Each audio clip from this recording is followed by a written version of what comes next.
안녕하세요. 김호준입니다.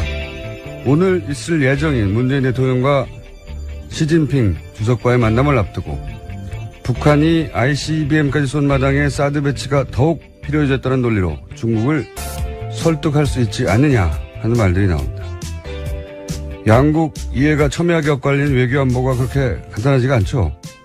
정반대 논리도 얼마든 가능합니다. 미국의 한반도 사드 배치 명분은 간단하죠. 주한미군과 한국을 보호하기 위해. 그런데 이런 논리는 아주 손쉽게 무너집니다. 북한 ICBM은 미국 본토에 떨어지는데 한국에 왜 포대가 필요하냐? 할 말이 없죠. 사드는 포대뿐 아니라 레이더가 중요한 거다. 이렇게 주장한다면 레이더 탐색 범위에 중국도 들어가지 않냐. 결국 중국 ICBM 탐지용 아니냐. 그렇게 영내의 전략적 균형을 무너뜨리는 장면 아니냐. 미국의 대중국 견제 전략의 일환 아니냐. 역시 맞는 말입니다. 사드 배치가 고도의 전략적, 외교적 판단의 결과로 꼭 필요하다면 좋습니다. 하지만 사드 배치 필요성을 북핵으로부터 한국을 보호하니까 이런 미국의 허술한 논리를 그대로 다시 한번 읊어주는 건 적어도 우리 언론은 더 이상 하지 말았으면 합니다. 사드로 인해 우리가 어떤 상황에 들어가는지 제대로 알고는 있어야죠. 김원준 생각이었습니다.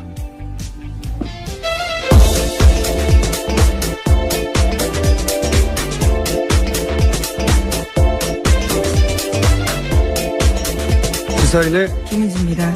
네. 자, 오늘 여러 정상과 만남을 가지죠. 네.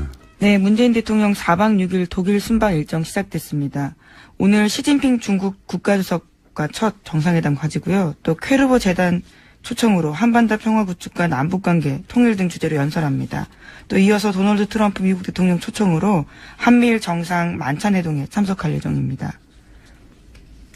그리고 나서 아베 총리도 만나고 푸틴도 만나고. 네, 그건 내일 일정이고요. 네. 또 모레에는 인도 모리 총리, 또 프랑스 마크롱 대통령, 텀블 호주 총리 등과의 정상회담도 조율 중입니다. 정상회담이라기엔 너무 짧고요. 사실. 정상과의 회담, 예. 네, 정상조우, 네네. 정상인사 뭐 이 정도 되죠. 사실은. 이 단체 미팅 같은 거죠. 단체 미팅 같은 거. 20개 나라에서 정상들이 왔기 때문에 빙빙 돌아가면서 자기들끼리 만나요. 예. 안녕하냐고. 여기서 뭐 중대한 결정은 내리지 않고, 예. 관련해서 독일, 저는 이제 이런 일이 있으면 꼭 현지 반응 같은 거 뒤져보는데, 요즘 뭐 인터넷이 워낙 발달해 있으니까 그 소식을 금방금방 얻을 수 있죠. 독일도 뭐 미국처럼 교민들 반응이 굉장히 많습니다. 네. 그런 보도도 꽤 있었는데, 굉장히 극적인 반응을 하거든요. 근데 이게, 최근 몇 년간 교민들을 많이 접해보지 않으면 교민들이 왜 이렇게 극적으로 반응하는지 잘 알 수가 없어요. 전 세계 어딜 가든, 앞으로 다른 국가를 순방하더라도 마찬가지인 것이, 이제 박근혜 최순실 게이트가 워낙 세계적인 이슈였어요. 어느 나라도 많이 보도가 됐거든요. 근데 이제, 대통령이 부정 축제 스캔들에 휘말렸다. 이런 소식은 원래, 과거로부터 드물지 않은 뉴스였는데, 이 박근혜 최순실 게이트는 현대 국가에서는 워낙 있기 힘든 뉴스, 19세기 정도에 있던 사건 같은 거죠. 무당 얘기 막 나오고, 그리고 이제 뒤에 개인이 있고, 그래서 믿을 수 없는 뉴스라 실제 교민들이 현지인들로부터 그런 질문을 많이 받았어요. 저도 최근 몇 년간 교민들을 접하면 이런 얘기를 꼭 하더라고요. 그러니까 너무 부끄럽다 그런 걸 물어보는 게. 그래서 한국이 아닌 척 한다고. 네네. 물어볼까봐. 네, 슬픈 일이네요. 네. 네.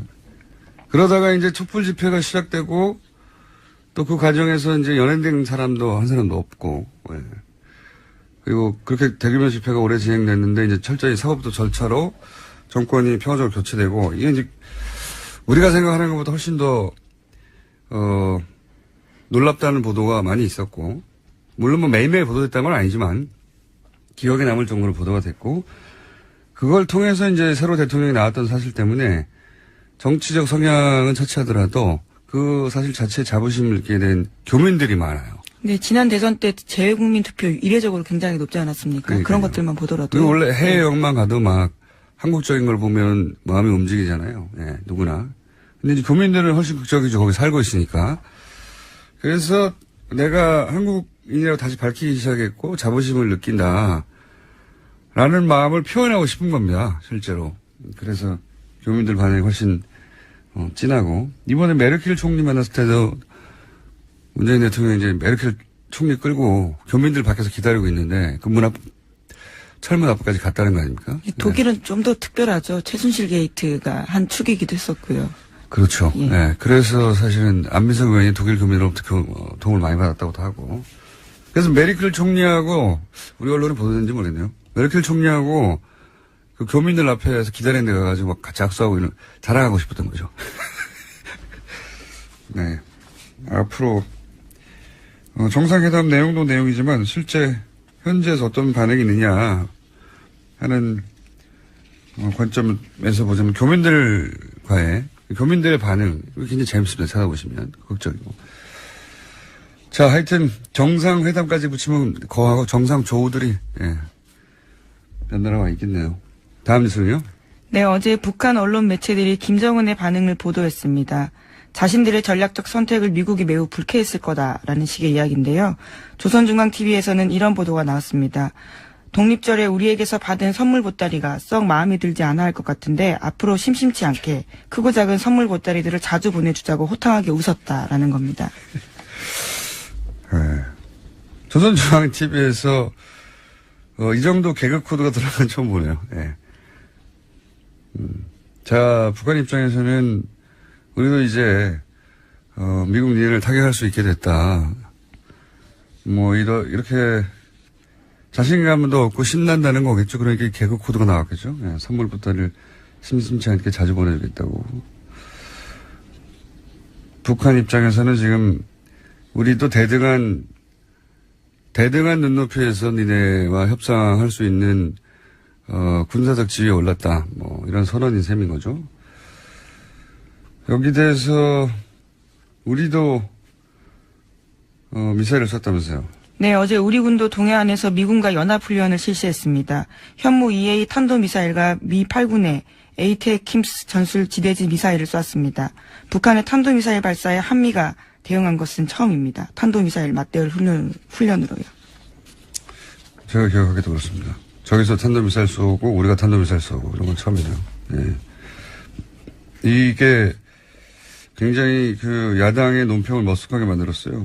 자유한국당에서는 NSC만 소집하고 있냐라고 했는데 이런 게 나왔고. 네, 문재인 대통령이 직접 지시했습니다. 그랬겠죠. 누가 지시했겠습니까? 네. 바른당에서도 이제 사드 배치가 지연돼서 북한이 ICBM을 쐈다는 식의 논평도 냈는데 좀 머쓱하게 됐고, 예. 사실 ICBM, 이게 좀 아이러니예요. ICBM을 쏘면서 북한이 사드를 배치해야 된다고 하는 논리가 굉장히 약해져 버렸어요. ICBM은 사드로 막을 수 있는 게 아니거든요. 지금까지 ICBM을 그러니까 북핵 때문에 사드 배치가 꼭 필요하고 그리고 한국을 보호하기 위해서 사드 배치가 필요하다. 주한미군과 미사일은 미국으로 날아가는데 한국의 포대가 여기 있으면 뭐합니까? 네. 아이러니가 북한이 ICBM을 쏴버려서 사드 배치의 명분을 내세우기가 더 약해져 버린 그런 아이러니가 있습니다. 사드 배치하고 ICBM은 상관이 없어요. 예. 미국의 본토에서도 ICBM을 막는 건 사드가 아니에요. 다른 무기 체계지요. 이건 이제 뭐라고 말할까요? 사드가 왜 필요한지에 대한 설득 논리로. 오히려 이 사드의 레이더의 탐지 범위에 중국의 ICBM은 걸려요. 그게 중국의 주장이기도 하고. 예. 그래서 뭐 중국이 지금 미국이 중국 ICBM 발사를 조기 탐지하기 위해서 이러는 거 아니냐 뭐 이런 주장을 하고 있죠. 예. 그래서 중국 ICBM의 격추 확률을 높이기 위한 장비이고, 그렇게 되면은 이 영내에서 전략적 균형을 맞추고 있다가 중국 쪽이 굉장히 불리해지는 거 아니냐. 뭐 이런 반발입니다, 중국 쪽에서는. 자, 그건 다음 기회에 다루기로 하고요. 다음 순요.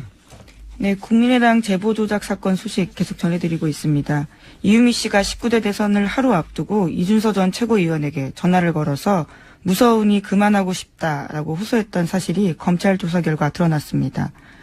또한 이 씨는 그날 외에도 이 전 최고위원에게 수차례 전화를 걸어서 심경을 호소했다라고 합니다. 아하. 이게 이제 요 통화는 녹취 파일이 있다는 거네요. 네, 이유미 씨가 그렇게 주장하고 있습니다. 또 제출했다고 하고요. 그러니까요. 녹취 파일이 있는 부분은 이제 주장이 아니라 증거로 보강이 된 거네요. 그러니까 저는 이제 이 대목에서 이준서 전 최고위원이 본인은 이것이 조작됐다는 걸 전혀 몰랐다라고 마지막 순간까지 이제 당에서 함께 이 사실을 알게 된 그 시점 전혀 몰랐다고 하는 건데 굉장히 여러 차례 그만하자고 했다는 거잖아요. 예. 그 중에 어떤 날에 녹취는 등장을 한 것이고, 대선 이전에, 지금처럼 문제가 되기 이전에. 근데 이렇게까지 그만두자고 할 때는, 그만두자고 하는 이유가 있겠거니 생각하는 게 상식이죠. 네, 더불어민주당이 고발한 때였습니다. 그때가요. 문제가 커질 것 같으니까 무섭다라는 취지의 이야기로 들립니다. 고발했으니 그만두자고 하는 걸로만 받아들였다고 하긴 통화가 여러 차례였다고 하니까, 이준서 최고위원이 이제 지금도 몰랐다고 앞으로도 계속 몰랐다고 하는 입장밖에 취할 수 없긴 할 텐데, 이유가 있겠거니 뭔가 자료가 부실하거나 불완전하거나 최소한 문제가 크게 있어서 이러는 거라고 생각하는 게 상식인데 전혀 몰랐다고 하니까요.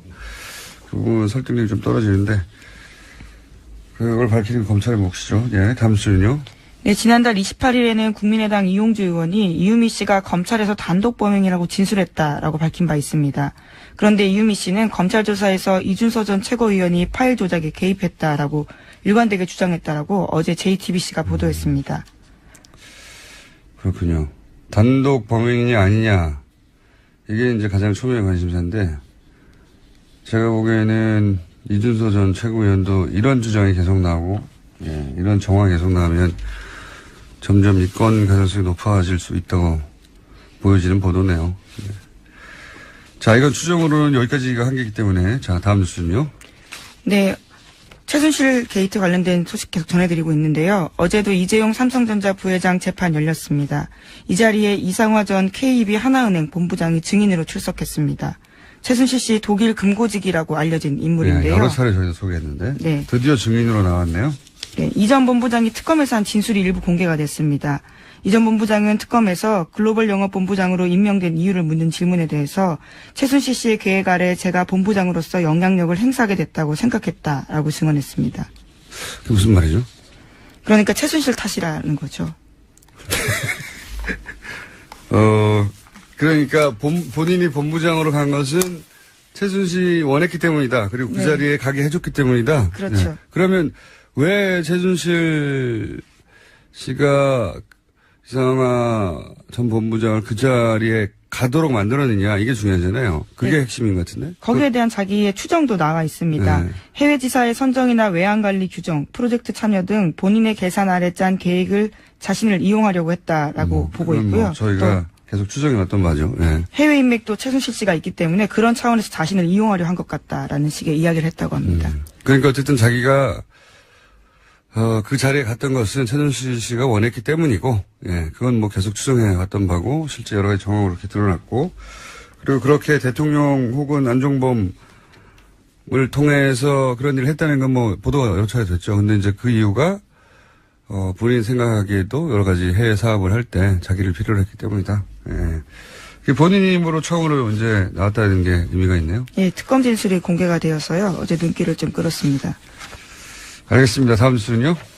네, 추경과 관련된 소식도 있습니다. 자유한국당과 바른정당이 불참한 가운데 국회 환경노동위원회가 어제 상임위 중에 처음으로 추경을 의결했습니다. 국방위원회와 여성가족위원회, 국토교통위는 어제 전체회의를 열었지만 소위를 열지는 못했는데요. 더불어민주당은 상임위별 심사가 끝나지 않더라도 오늘 예산결산특별위원회를 열어서 추경 본심사를 착수할 계획입니다. 이 추경 사안은 이렇게 가다가는 어느 시점에 추경 때문에 헌정사상 최초로 직권상정을 하는 모습을 볼 수도 있을지도 모르겠습니다. 추경은 사실 한 번도 통과되지 않은 적이 없거든요. 예.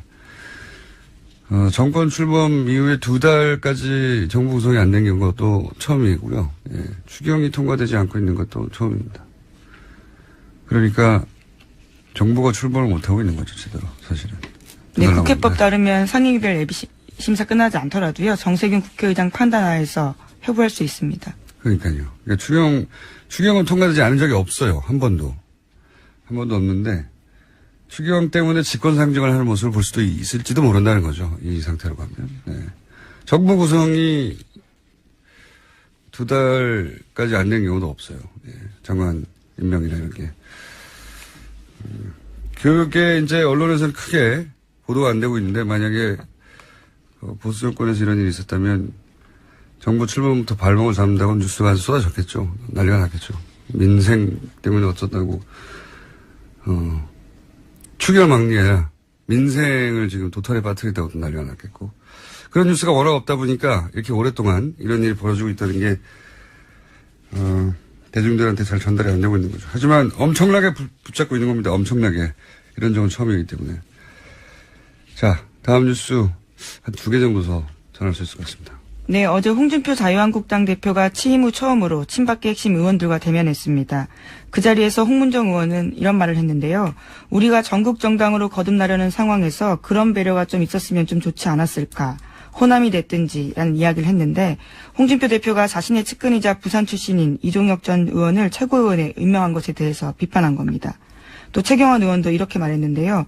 지금은 우리 당이 젊은이로부터 외면당하고 있기 때문에 가칭 영라이트 운동이라도 벌여야 하는 거 아닌가라고 말했습니다. 뉴라이트가 아니라 영라이트. 그러니까 홍 대표가 측근 부산 출신을 임명하자 최고위원회 전국 정당으로 거듭내려는데 부산 출신을 또 기용하면 어떡하냐. 네. 피켓 출신을. 최경환 의원은 의원 확정을 위해서 젊은층을 사로잡아야 되는데 영라이트 운동을 하자. 말은 맞는 말이에요. 다만 이 말을 홍문정 의원과 최경환 의원이 할 말이냐. 네.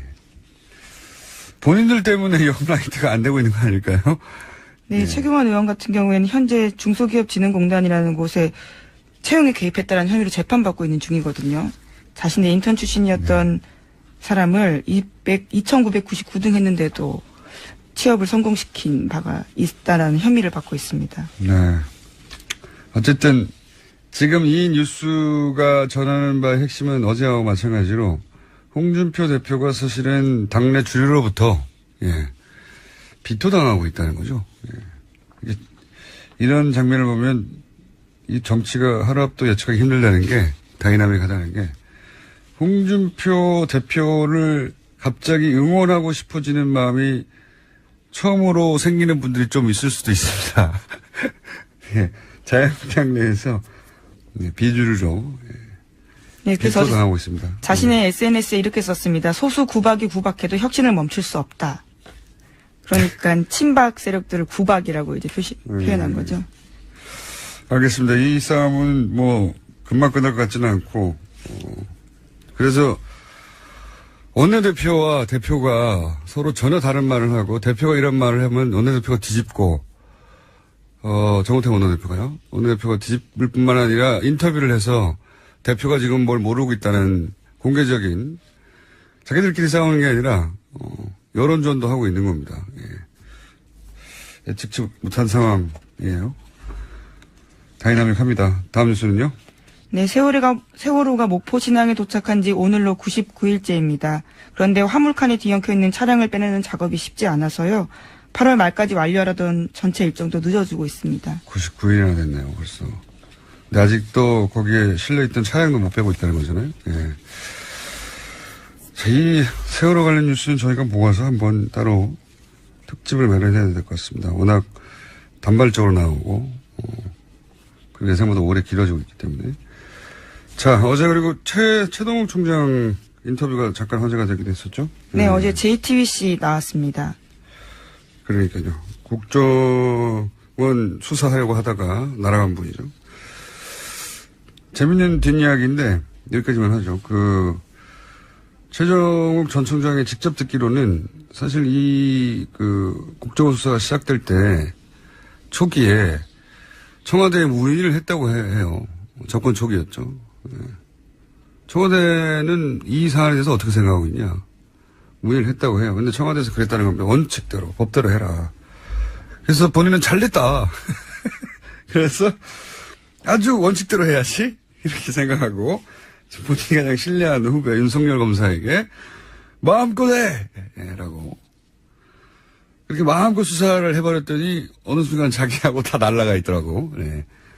그래서 처음에는 이해를 못했더니 아니 법대로 하라고 해놓고 왜 그러냐고. 네. 알고 봤더니 나중에 곰곰이 생각했더니 법대로 해라. 단 자기만 빼고. 예, 그걸 못 알아들었다는 거죠, 자기가. 그걸 깨닫는데 오랜 시간이 걸렸다. 예. 법대로 했더니 오늘 모두가 다 너덜너덜해서 자기 주변이 다 폭삭 망해 있더라. 짧게 일하고 퇴출되기에는 아까운 검찰총장이었다고 봅니다. 명예회복의 기회가 있겠죠. 여기까지 하겠습니다. 네, 시사인 김은지였습니다. 감사합니다. 네. 한때 폐지될 뻔했던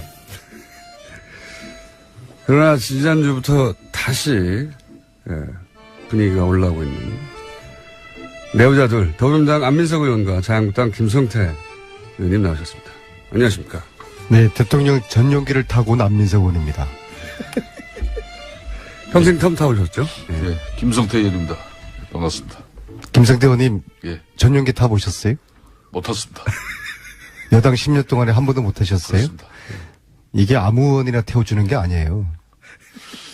그래서 참 저도 MB 정권, 박근혜 정권 이 주류 생활을 못하고 계속 비주류였는데 제가 아는 우리 안민석 의원도 수도권 내리 사슬을 하면서 한 번도 주류의 길을 걷지 못했기 때문에 대통령 수행단에 끼지 못했는데 이번에 방미 수행단 대통령 첫 이렇게 애교 순방에 같이 동행했다는 것은 대단한 일이고 거기에 또 같이 타고 갔다는 것도 대단한 거죠. 제가 제 입으로는 비주류라고 이야기하지만은 제 몸은 이미 주류 깊숙이 박혀 있습니다.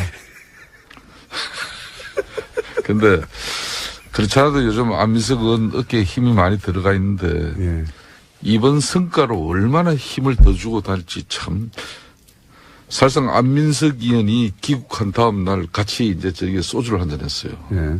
한잔 했는데 이렇게 무용담처럼 늘어놓는 이 자랑을 들어주느라고 내가 참 힘들었습니다. 마치 안민석 의원이 거의 대통령 같은 착각이 들 정도로 대단했어요. 우리 공장장도 잘 아시지만은 저분은 자랑할 거리가 생기면 기본 3년은 우려먹는 사람인데. 아니, 한 5년 정도 그래요. 이번에 특히 문정왕후 어보 반환건은. 그건 제가 보기 20년 정도. 사실 정치인의 한 사람으로서는 대단한 일을 했기 때문에 저 생색은 제가 볼 때는 5년은 우려먹을 거라고. 5년, 20년 정도. 김성태 의원님 이제 살아나신 것 같아요. 네. 그런 이야기를 하지 말라고 그러니까. 아닙니다. 저희가 오늘 하시는 것도 음악도 준비돼서 나갈 수도 있고요. 아니 그래도 제가 미국 잘 다녀오라고 네. 여비를 주신 여야 의원들 중에서 유일한 분이에요. 그래도 미국 잘 다녀오라고? 당은 틀리지만은 항상 형님 같은 딸로 남은 게 훈훈한 있었나요? 든든함이 네. 계셔서 참 제가 좋아하고. 얼마나 받으셨습니까? 용돈을 하라면서. 밝혀도 됩니까 이 자리에서요? 150불 정도요? 딱 봉투를 만져보니까 네. 참 창피한 이야기 하지 100불짜리 한 몇 장 정도일 거라고 딱 그러니까요. 생각했거든요. 그래서 네. 여기 한 500불 정도. 100불 정도. 근데 딱 까보니까는요. 네. 10불짜리 5장. 5만 원. 아니, 과거에 이제 미국 방문을 아주 하셨다가 그런 마음이 남아있는 돈 거죠. 냈다. 요즘 이제 야당 생활 하시느라고 이제 예탁생을 하시더라고. 힘드시지 않겠습니까? 형편이 어려워서. 네, 근데 네. 그 마음이 참 감사하고요. 근데 네. 제가 50불 주셨어요? 사실입니까? 아니, 뭐, 그런 거, 몇 푼 되지도 않는 가지고 굳이 방송에서 논한다는 50불 맞네요. 예, 50불 제가 맞습니다. 지난 이제 내리사선 하면서 예. 이제 13년 동안의 정치 인생 중에서 방미 3박 5일이 가장 길게 느껴졌고요. 왜냐하면 한반도 운명이 방미단 어깨 달려 있다고 국민들이 보시고 국민들의 눈과 그렇죠. 눈과 귀가 방미단에 쏠려 있었기 때문에 하지만 의원님 어깨에 달려있다고는 많은 사람들이 생각하진 않았어요. 방미단이요. 네. 네. 그래서 말투 하나, 발걸음 하나에 제 정치 인생을 건다는 심정으로 3박 5일을 보내다 보니까 그럼 하나요. 말도 극도로 아껴했고요. 그만큼 국민들에게 드릴 말씀이 많지 않았겠습니까? 그래서 네. 그 긴박했던 3박 5일의 현장 분위기도 좀 진솔하게 후계에다 네. 담았고 그리고 가까이서 3박 5일 동안 본 대통령의 그 모습, 대통령의 정말 애쓰는 그런 모습을 제가 이제 그저께 후기로 올렸거든요. 그래서 그럼 찾아보게, 인터넷 찾아보시고, 오늘은 이제 직접 나오셨으니까 구두로 전달해 주세요. 어떤 일이 있었는지.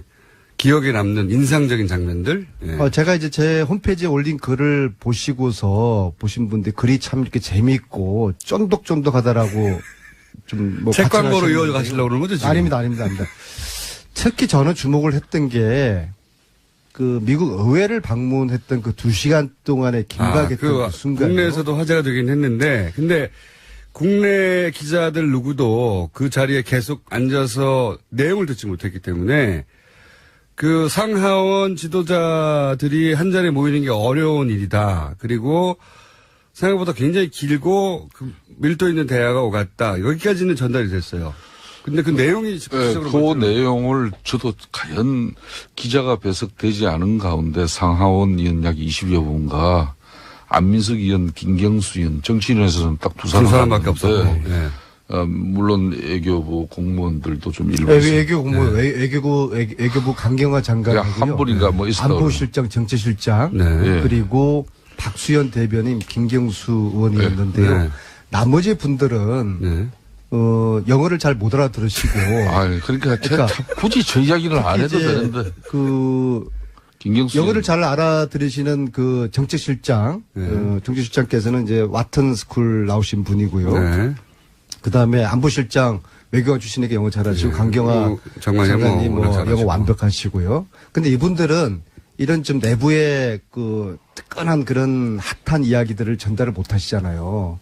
그건 근데 대통령이 할 말이니까요. 그렇죠. 네. 그리고 김경수 의원하고 또 박수현 대변인은 좀 영어가 짧아요? 잘 안 되시니까 자꾸 저한테 옆에서 물어보고 무슨 말인지. 네. 근데 이제 제가 전체적으로 여기서 좀 끌어줘야 네, 돼요. 김경수 의원에게 직접 물어보긴 아니, 하겠습니다. 그러니까 영어가 이제- 짧아서 근데 물어봤는데. 그리고 또 그분들 입장이 네. 뭐 저처럼 좀 자유롭지 못하잖아요. 네, 그래서 제가 좀 후기를 통해서 근데 의원님이 그 두시간 자리에서 이야기를- 발언한 건 한마디도 없죠? 아니 이렇게 됐죠. 아니 그런 이야기들을 제가 이 자리에서 네. 이야기를 세세하게는 못해요. 지금 전반적인 분위기만 저는 아니, 전달. 그러니까 제가 궁금한 거 의원님이 그나마. 한마디라도 하셨냐 이거죠? 그러니까 그런 이야기를 한마디도 안 할 하신 수가 걸로. 없죠. 제가 이 자리에서. 네. 제가 어떤 당연히 대통령한테 물어봤으니까. 아, 그 의원님한테는 자리에서 저희 역할이 뭐였고. 근데 저기서 이제 언외교란 게 발휘된 거예요. 언외교인데 미국의 상원 하원 의원들도 한국 대통령이나 한국 외교부 장관이나 청와대 안보정책실장하고는 이야기가 흉금없이 안 돼요. 안 근데 되겠죠. 참 이게 가부 마음은 호라비 갈고 호라비 마음은 가부한다고 같은 의원들끼리는 좀 쉽게 소통이 될 수 있는 그렇게 상상을 할 수 있는 아닙니다. 실제 상상이 아니고 그게 안민석 의원한테 직접 실제적으로 직접 가능해요. 물어봤다. 그게 이제 김석기 의원님. 네. 이제 아까 이 김경수 의원은 초선이고 쉽게 말하면 영어 잘하면서. 이기는 역량도 있어야 되고 상당한 무게도 있어야 되고 그런 걸 자기가 다 했다는 거예요. 결론은. 본인이 다 다 했네. 특별 수행은 해보셨어요? 제가 전용기 타보셨어요? 김경수 전용기를 안 의원에게- 타치도만 나도 대통령 특보로 예? 언제 저도 해보셨어요? 이스라엘도 갔다 오고 콜롬비아도 저도 갔다 오고 이스라엘, 콜롬비아하고 미국하고 이게 질적으로 수준이 틀린데 그렇게 글쎄 뭐 지질적으로 수준이 그게 틀린지 모르겠고요. 예. 뭐 늘 미국 패권주의에 대해서 이렇게 비판하시더니 언제부터 그렇게 또 친미주의자가 제가 됐어요? 특히 이번에 잘 된 거예요. 아주 잘 된 겁니다. 그렇게 하세요. 아니 근데 실제로 의원님한테 물어봤어요? 아니 그런 이야기는 저한테 묻는 상하원 자체가 의원들이 그거는 문재인 대통령에게 질문하기도 바빴을 것 같아요. 대단히 저의 역할에 대해서 아직 공장장이 이해를 잘 못하고 있는 거고요. 예. 그 자리에 왜 들어가시죠? 제가 예. 제가 거기 역할이 있었기 의원님 어버 때문에 하신 거 아닙니까, 어버? 거기서 뭐 미국 의원들하고 무슨 어버 이야기를 했겠어요. 그러니까요. 그러니까 역할이 제 없으니까. 역할이 무엇이있는지 대해서는 묻지 마세요. 그것도 국가 안보입니까? 저 특별 수행으로서 특별한 역할이 그래서 있었는데 무슨 얘기가 오갔습니까? 예. 보도되지 않은 내용 중에. 이게요. 네. 우리는 하원 1시간 방문하고 상원 1시간 방문한 게 예. 그분들하고 차 한잔 하면서 그러니까 티타임 그런 서로 정도 덕담이나 나누는 걸로 처음에는 대통령 된 가볍게. 거 뭐 칭찬해주고 환영해주고 음. 그런 줄 알았는데 이게 완전히 송곳 같은 질문을 하는 이게 청문회 같은 그런 분위기였어요. 비공개였거든요. 그러니까 기자분들은 아무도 없었어요. 그러니까 이야기를 훨씬 더 자유롭겠죠, 당연히. 자유로운 정도가 아니라 아주 민감한 문제 있잖아요. 네. 우리 대통령에게 그런 식이에요. 도대체 당신 북핵 문제 어떻게 할 거냐. 어? 계속 당신이 이야기하는 것처럼 대화 타협. 예. 이게 저 되겠느냐. 얘기는 들었습니다. 상원 의원 하나가, 누군지도 들었습니다만, 상원 의원 하나가 북한과 대화한다고 하는데 당신이 틀렸다. 이렇게 지적했다고 대놓고. 그런 얘기는 누구한테 들었어요? 네. 그래서 네. 그 2시간 동안의 청문회 아닌 청문회를 우리 대통령이 소화를 잘 하셨어요. 이 한미 동맹의 중요성을 강조를 하시면서도 우리의 입장을 아주 그냥 조곤조곤 왜 북핵 문제를 해결하는 데 있어가지고 제재가 능사가 아니라 대화와 타협, 투태력으로 가야 되는 이유를 설명을 하셨고 그리고 사드 문제도 우리 국민들이 촛불혁명으로 나를 대통령 만들었기 때문에 민주주의에 대한 요구가 더 어느 때보다 강하다. 따라서 사드에 대한 절차적 민주주의, 절차적 정당성에 대한 국민들에게 이 한치의 투명함이 없어야 된다. 한치의 투명함, 예. 한치의 불투명함이 없어야 되겠죠. 예. 제가 아직도 어쨌든 긴장감이 세게 들었습니다. 예. 풀리지 않은 것 같아요. 예. 이것이 미국 민주주의, 당신들이 이 시간 미국의 민주주의, 당신들도 이것을 오히려 민주주의 요체가 그거 아니냐? 네. 원하고 격려해줘야 되는 거 아니냐? 오히려? 기다려달라. 단, 내가 이렇게 절차적 정당성을 이야기하면서 환경평가를 하고 있는 것이 사드를 취소하겠다는 그런 꼼수 부리는 거 아니다. 그런 정말 자신의 이야기를 또 당당하게 하시면서 그래서 그 2시간 동안에 마치 그분들 입장에서 미국 하원 상원 의원들 입장에서는 새로 당선된 문재인이라는 사람이 어떤 사람이 이렇게 또 호기심도 있고 궁금하고 소위 말해서 간도 보고 싶어 하지 않았습니까? 그렇겠죠. 그래서 그러한 2시간 동안에 청문회는 청문회를 대통령께서 당당하게 정말 흔들림 없이 한치의 실수 없이 그거를 이제 잘 소화를 그 해내신 질문에 청문회를 잘 통과한 저는 그런 그런 기분이었다. 느낌이었다고 봅니다. 자랑스러운 대한민국의 대통령. 그리고 한편으로 이 자리에 이명박 대통령이 이런 청문회를 당했으면 또 박근혜 자체는 하지도 않았겠지만요. 지난 9년 동안에 미 의회를 방문한 대통령이 우리나라 박근혜, 이명박 아무도 방문을 하지 않았어요. 그래서 그렇게 또 연상도 되면서 상하원 연설을 한 적은 있는데요. 이런 소위 면접을 한 적은 없어요. 그거를 정확하게 전달해 줘야죠. 네.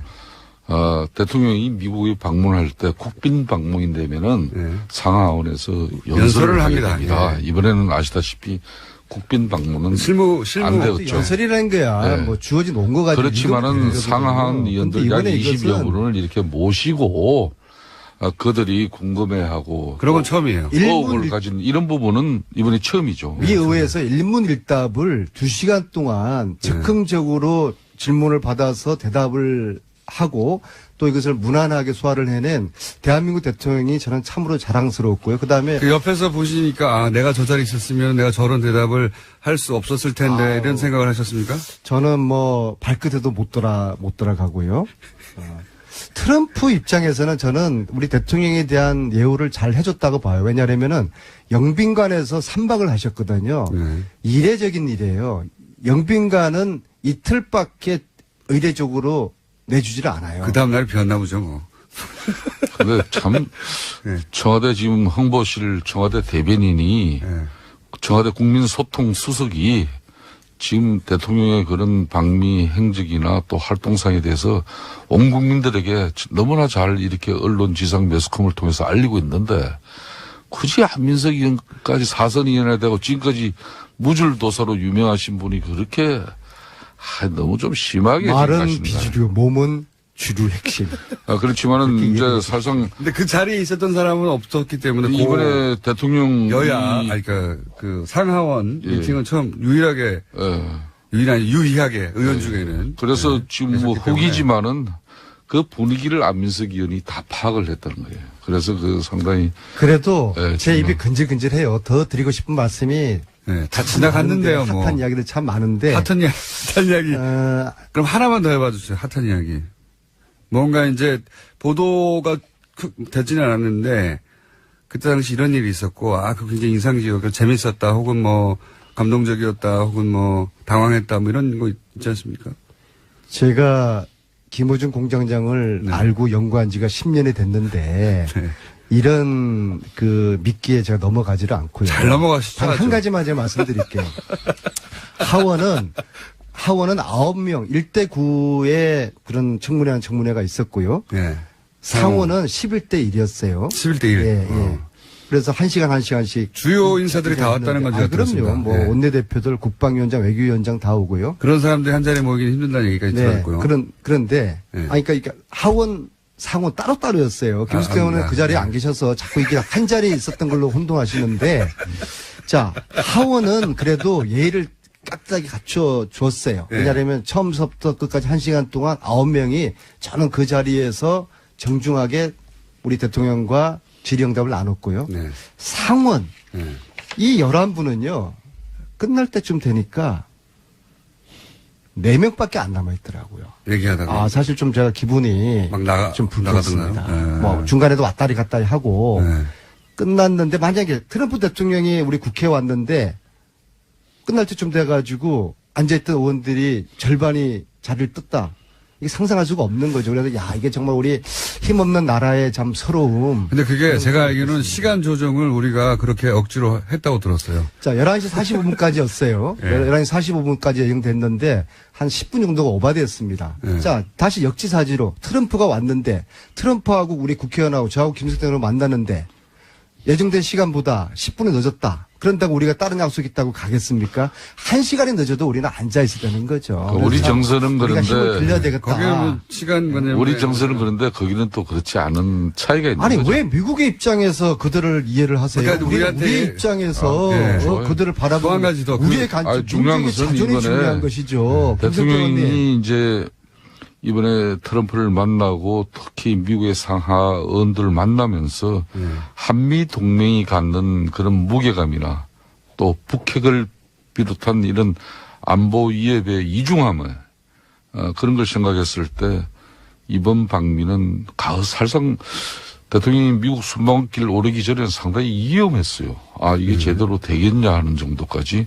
우려가 그렇지만은 많았죠. 방미 결과는 얼마나 많은 선물 보따리를 갖고 돌아왔는지 이렇게 일부 언론은 따지는데 저는 그렇게 해서는 좀 야박하다는 생각이 들어요. 다만 성과물을 만들었어야 하는 순방이었던 것은 신뢰입니다. 그 신뢰를 확보하는데 그래도 상당한 부분 의미를 둘 수 있다. 저는 윤석태 형님은 성공적인 저 정도면 우려에 비해서는 약 80%의 저는 80% 성공을 성공 가지고 정도 된다. 네. 첫술에 배부르겠습니까? 이번은 무엇보다도 두 정상이 만나서 한미 동맹의 중요성을 확인을 하고 두 분 간의 기본적인 신뢰관계에 초석을 놨고. 근데 제가 이후에 궁금한 거는 상원 의원 중에 한 사람이 대놓고 당신 잘못 생각한 거라고 남북 대화를 한다는 것은 이렇게 잘못 생각한 거 아닙니까? 라고 질문한 게 아니라 잘못 생각했다고 단정하고 대화를 시작한 의원이 있었다고 하고 거기에 대해서 그 문재인 대통령이 반박을 또 했다고 하는데 그건 공개하실 수 없어요? 누군가로부터 공전장이 전에 들은 모양인데 네. 그 말씀은 아주 틀렸다고는 이야기할 수 없는 정도로만 제가 답하겠습니다. 제가 말한 것이 아주 틀렸다고는 할 수 없다. 그러면 틀린 부분이 뭡니까? 대체적으로 맞았습니다. 그래서 굉장히 팽팽한 긴장감이 있었다고 그때. 우리가 문재인 대통령을 저도 대통령 되기 전에 이런저런 인연으로 꽤 옆에서 함께 모신 적이 있어요.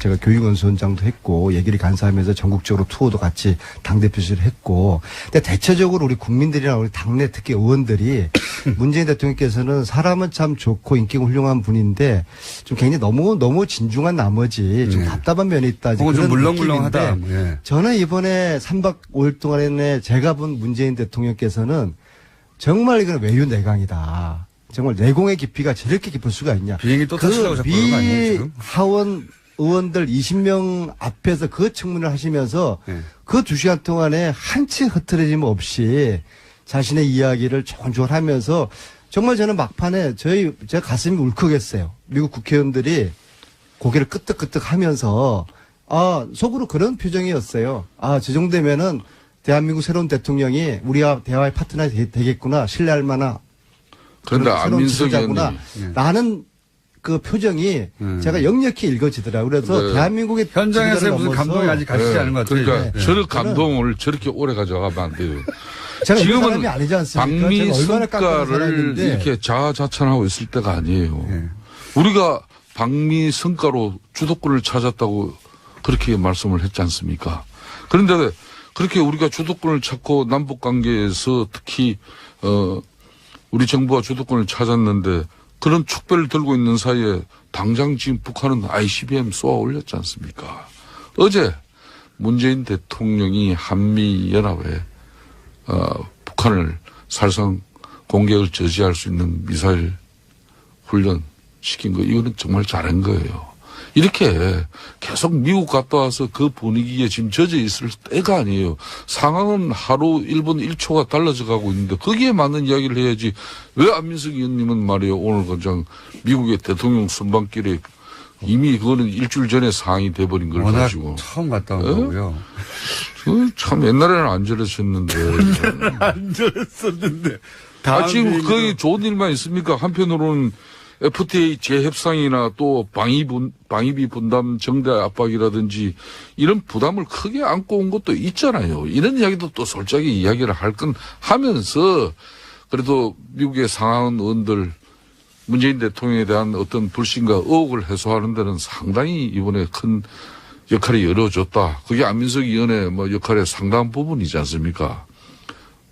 과유불급 명심하겠습니다. 그렇게 돼야죠. 저는 안철수 같은 분하고 틀려요. 제가 부족하거나 잘못한 거 있으면 과감히 인정하니까는요. 아니, 안철수 그분은. 에서도 항의 들어올 것 같기 때문에. 골든타임을 놓쳐버렸어요. 정치는. 사과의 타이밍이 정치는 타이밍의 예술이에요. 자, 그 부분을 거기까지만 하시고, 왜냐하면 제가 오늘 김성태 의원님에게도 여쭤볼 게 있습니다. 홍준표 대표하고, 정우택 원내대표가 왜 이렇게 싸웁니까? 누가 오른 거죠?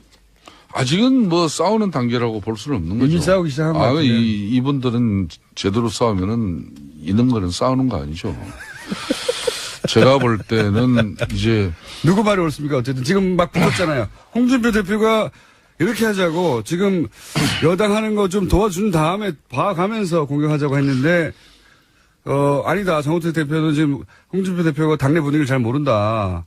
이걸 공개적으로 얘기한다는 건 사실 싸우고 있잖아요, 이미. 당대표로서의 역할과 역량, 소신, 의지 중요하게 지금 내비칠 때고요. 또 원내대표는 원내 사령탑으로서 교섭단체 간의 모든 협상의 정권을 가지고 있다고 판단들 하고 있습니다. 그게 원론인데. 항상 역대 어느 당대표, 원내대표 간에 그런 문제 때문에 충돌을 하지 않았던 그렇지만 이거를 서로 그렇지만 언론을 통해 가지고 비난한 적은 인터뷰를 하면서 드물어요. 과거도 많이 있었는데 네. 너무 빨리 언론이 매스컴에서 이걸 다루기 시작했다는 것은 좀 주의 깊게 봐야 되는 거고. 정우택 언론 탓하고 말이에요. 정우택 원내대표가 홍준표 대표에 대해서 당선되자마자 인터뷰 통해 가지고 홍준표 대표가 지금 상황을 잘 모른다고 공개적으로 얘기했으니까 이건 디스하는 거란 말이죠.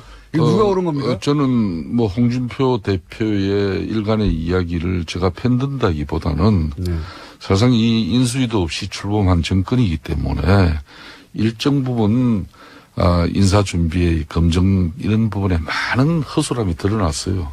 그래서 이제 꼭 대통령께서도 이런 장관 지명을 철회를 하셔야 될 부분은 송영무 장관 같은 경우 대표적인데 그런 한 사람 정도는 이렇게 해 주시고 나머지 부분은 저희 당에서도 아마 일정 부분 추경과 또 장관 청문회 이런 부분은 마무리해 주는 게 좋은 그러니까 거죠. 의원님은 홍준표 대표의 상황 인식이 더 맞다고 보시는 거네요? 그 당대표로서 지금의 여야 관계에 이게 너무 지난하게 가니까 또 새로운 야당의 입장을 우리가 이제 견지해 볼 필요가 있다는 게 분명히 홍 대표의 생각이에요.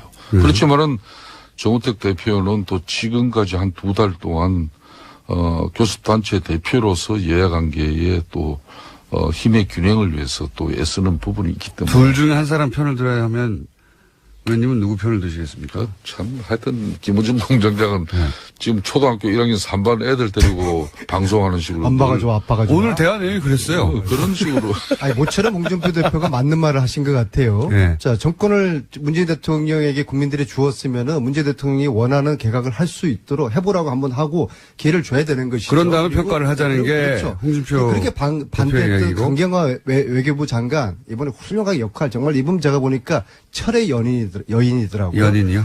제 바로 앞자리 비행기 전용기 앞자리 아무래도 오늘은 타셨는데 3부 조금 더 해야 될 것 같은데요? 하셨는데 네. 다음으로 들어가시고. 15시 미국 가는 15시 3부에서 다시 시간 두 동안 분 만나겠습니다. 잠 한숨 안 자시더라고. 철의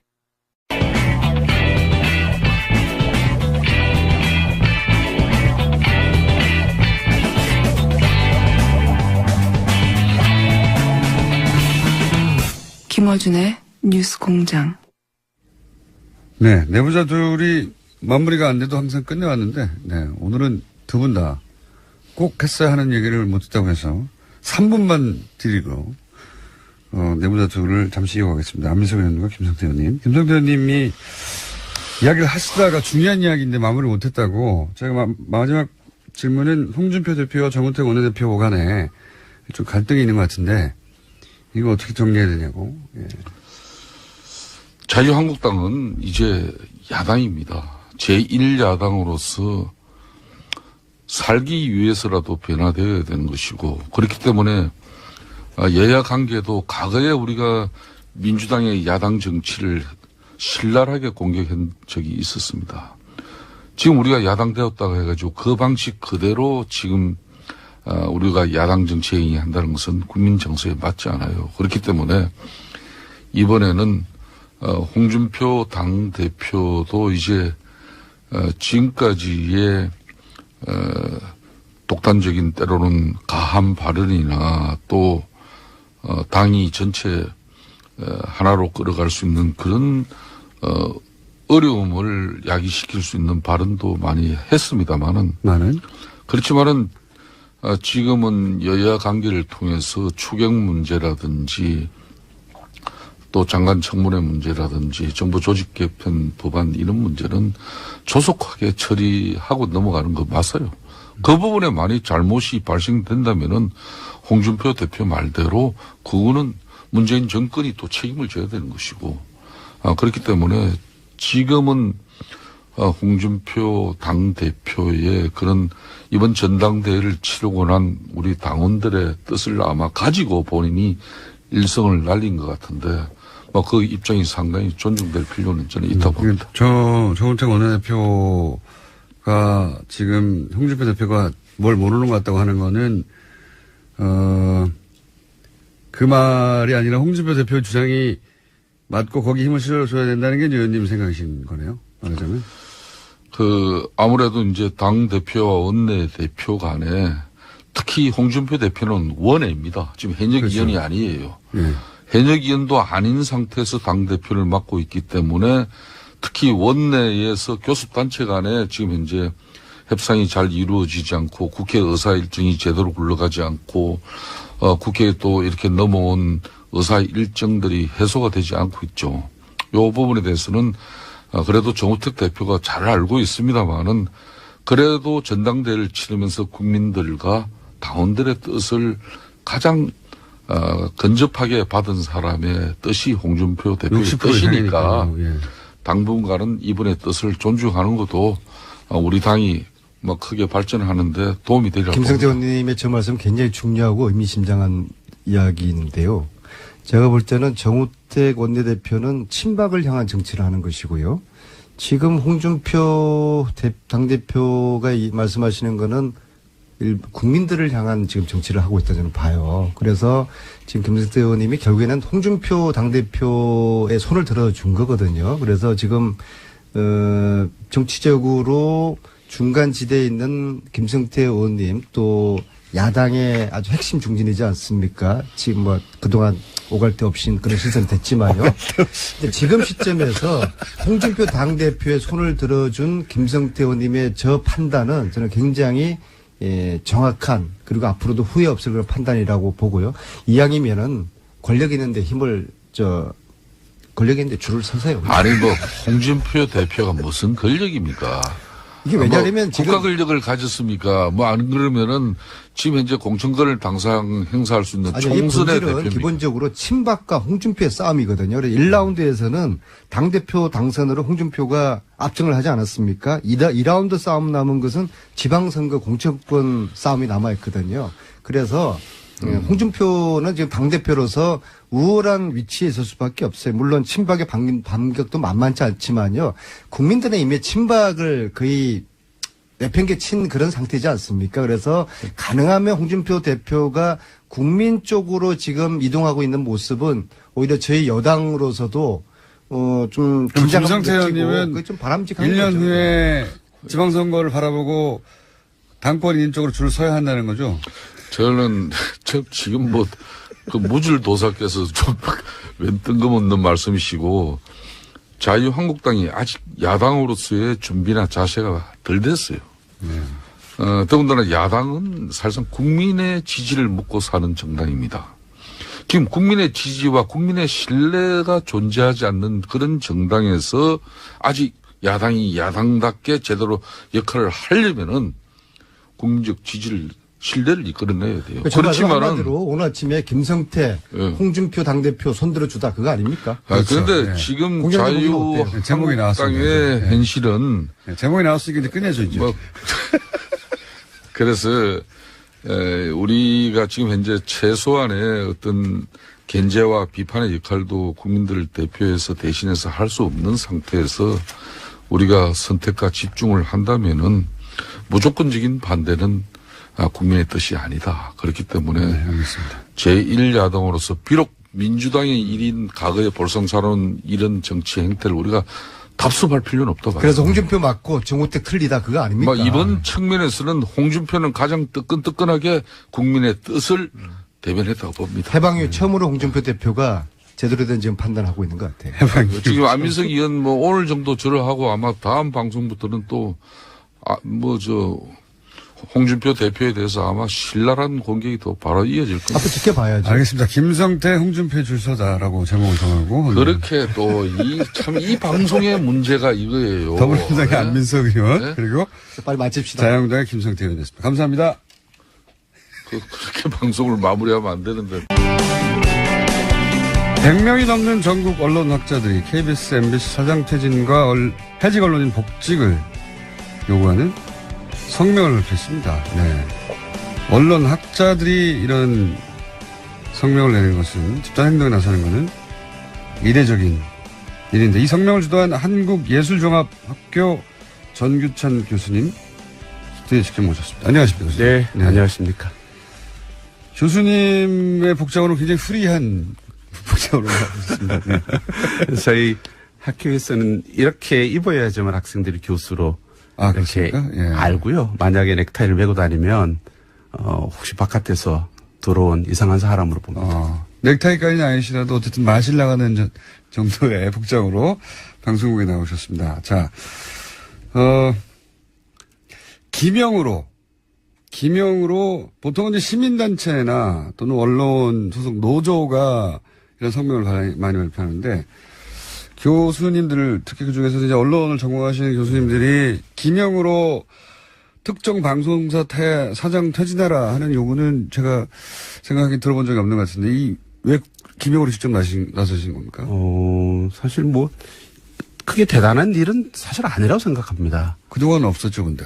예, 좀 이름을 내걸었지만 뭐 거룩한 말들, 뭐 원론적인 이야기들 할 때는 그렇죠. 이름을 이제 좀 싫었죠. 예. 그러나 누굴 콕 찍어서 예, 당신 나가라든지 나가라. 예. 또 이름을 거명하면서 들어오라라고 했을 때 이름을 건다는 건 좀 부담이 됐던 모양이에요. 그래서 이제 조금 더 많은 분들이 참여할 수 있었을 텐데 인원이 그래도 한 125명 된다는 그런 부담도 있었지 않나는 생각은 듭니다만. 원로학자들이 기명으로 특정 사장을 퇴출시키는 성명에 동참한 핵심적인 이유가 뭡니까? 간단하게 촛불의 명령을 따르는 거고요. 이 촛불이 공영방송 언론도 공범이라고 지명했고 그 공범했던 체제에 있고 가장 탑에 있고 그 많은 책임을 지고 있기 때문에 촛불이 혁명의 정신을 쫓아서 촛불이 명령한 언론 자유, 방송 독립을 이루기 위해서는 그 안에 있는 가장 책임 당사자를 내리고 또 책임 있게 그 안에 들어가서 역할할 수 있는 사람들을 드리기 위해서도 그 부분의 변화는 필요하다는 입장이었습니다.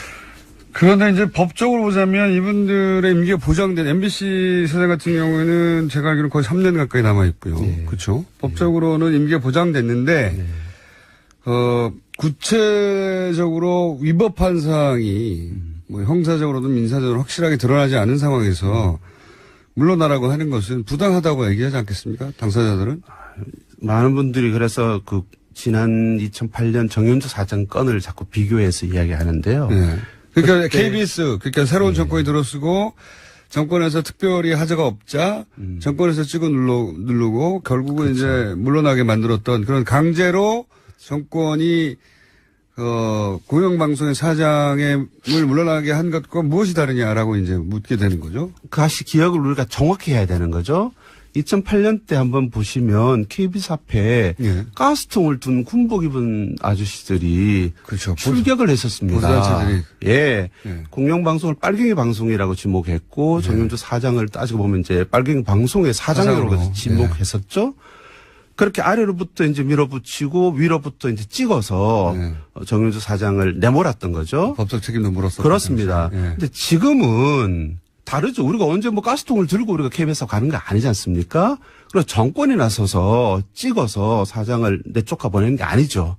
우리는 오직 촛불의 명령을 따르고 있을 따름입니다. 그리고 어떤 하자가 있는지 여부는 조사하자는 것이죠. 우리가 진상조사위원회를 국가와 대통령, 국무총리 정 안 되면 문화부가 블랙리스트에 대해서 진상조사위원회를 꾸렸듯이 책임 있는 어떤 국가기관에서도 정확히 조사하자. 그래서 하면 우리가 생각했을 때의 그 비리와 부정과 불의는 분명히 다 드러날 것이다. 그래서 저희들은 민주주의 우리가 민주화 체제였던 그런 산물로서 생겨난 공영방송 아니겠습니까? 그렇다면 공영방송이 민주화 기능을 다한다라면 정의다. 근데 그에 반역하여 민주화, 한국 민주주의를 해친다면 그건 불이다. 저희들은 헌법 정신을 내세우는 거죠. 헌법 정신에는 불의에 한거한 4.19 어떤 민주 이념을 계승한다라고 돼 있다는 거죠. 그렇게 본다라면 공영방송의 정신을 지키고 했던 케이스를 내려오려고 한 것은 불이지만 그 민주화 정신을 계승해야 될 공영방송을 오히려 민주공화제의 어떤 반역의 기관으로 만들어낸 주장에 대해서는 논리는 우리가 책임을 물어야 알겠습니다. 된다라는 생각입니다. 기본 논리는 알겠고요. 그러니까 민주주의의 기본 원리에 반하는 그런 결정이나 혹은 방송이나 혹은 뭐 정권과의 결탁이나 이런 게 있었다라고 보시는 건데 좀 더 구체적으로 그러면 이 사장들이 물러나야 하는 이유는 뭐라고 생각하길래 언론학자들이 나서시는 겁니까? 그러니까 좀 더 구체적으로 이런 사건들, 뭐 이런 사례들이 있지 않냐. 왜냐하면 지금 위원회를 조사위를 발족시켜서 조사하자고 하는 거는 선우가 바뀌었다고 주장할 수 있는 게 문제가 있어서 불법이고 또는 대단히 위법하고 혹은 부당하여서 사례가 밝혀졌기 때문에 물러가야 하고 그 디테일한 조사는 추가적으로 법정에서 밝히든 조사에서 밝히자 하면 되는데 지금은 조사위를 한번 가동한 다음에 그런 게 밝혀지면이라고 하면 선우가 틀렸지 않습니까? 근데 만약에 그렇다면 세월의 경우는 어땠었을까요? 세월의 경우도 똑같지 않았나요? 국가가 모든 것들을 감추고 드러내지 않아서 많은 의혹과 의문이 제기가 됐고 그 유감이 촛불로 폭발해서 그 상세한 내용들을 알아보자라고 하는 그러니까 국가의 책임 있는 태도가 이제 나타나기 시작한 거죠. 그러니까 이명박 박근혜 정권 동안에 근데 국정원이 어떻게 공영방송 탄압에 개입했는지 우리가 어떻게 합니까? 사장이 어떤 명목으로 블랙리스트를 만들어서 출연진 금지를 시켰는지 우리는 사실 모르는 거죠. 그러나 사실은 있었던 거죠. 그리고 최승호라든지 이런 등등의 해직 언론이 아주 정말 유능한 저널리스트들을 어떤 목적으로 해고했는지 그 과정이 이사장이나 사장이 했던 그런 판단으로 되는 건지 아니면 정권에 들어왔는지 아니면 뭐 누가 들어왔는지 우리는 모르는 거죠. 뭐 그동안 있었던 그런 불합리한 결정들이나 또는 보도들에 대해서 원인 규명을 해보자고. 원인 규명을 해야 됩니다. 왜 이런 일이 있었는지. 그렇습니다. 그런 차원에서 국가가 정권이 책임 있게 이 국가가 언론과 공영방송 수준에서 최소한 부도가 나버린 부분에 대해서 책임지고 진상규명하라라는 것이고요. 그런 부분에서 지금 사실은 방해의 공작을 하고 있다고 저는 보는 거죠. 공영방송이. 그런 점에서 공영방송이 제대로 이런 부분에서 어떤 규명이라든지 진실의 보도가 가능한 수준으로 하기 위해서도 책임 있는 당사자는 그 언론의 공론의 장으로부터 후퇴하는 게 맞다. 저희들은 그렇게 요구를 하고 명령을 하는 겁니다. 물론 뭐 구체적인 사례들은 예를 들어서 뭐 MBC의 노조나 MBC의 구성 혹은 KBS의 구성원, KBS의 노조로부터 들어야 되겠죠. 구체적인 일을 그분들이 겪었으니까요. 네, 그분들이 뭐 예를 들어서 최근에 KBS 기자 한 270여 명이 말씀하신 대로 KBS 사장, 뭐 이사장 퇴진을 요구하면서 총파업에 들어갔습니다. 네. 어제였나요? 네. 제작거부도 들어갔고 MBC 내에서도 직종별로, 직제별로 그런 성명과 활동을 한 지가 오래됐죠. 오래돼서 내부적으로는 그런 문제에 대한 공감대가 어느 정도 있는 것 같은데. 맞습니다. 그래서 구체적 사안은 그럼 거기서 들어본다고 치고, 그럼 언론학자들이 요구하는 거는 이런 움직임이 있고 실제 문제가 많으니까, 가만히 있지 말고 정부는 그러면 조사위를 구성하라. 이 첫 번째 요구입니까? 예. 우리 4개 내세운 요구 중에 하나인 건 분명하고요. 예. 이 싸움을 언론사 공영방송 내에 있는 사람들에게 국한시키거나 그렇게 전부 다 맡기지 않겠다라는 단호한 결심입니다. 그러니까 그들끼리만 싸우고 잘 안 알려주고 있는데. 현재는 고립되어 있는 거죠. 밖에 있는 같은 영역의 전문가인 우리가 네. 좀 더 자유로운 우리가 이분들을 도와줘야 되겠다. 아닙니다. 아닙니까? KBS, MBC 이사장, 예. 박문진 이사장, 공영방송의 가장 중요한 기관에 언론학자들이 참여했었죠. 예, 예. 그 책임을 우리는 스스로 물은 겁니다. 아, 우리도 참여했었는데. 그렇습니다. 우리 분야도, 우리 학자들도 거기 참여했는데. 그러니까 공영방송이 지금처럼 이렇게 몰락 개판이 된 데는 네. 단순히 그들의 탓만이 아니라 그걸 방임하고 방조하고 심지어는 참여해서 정책적으로나 혹은 인적으로 참여해서 이렇게 만드는 우리의 책임도 있다는 걸 분명히 묻는다.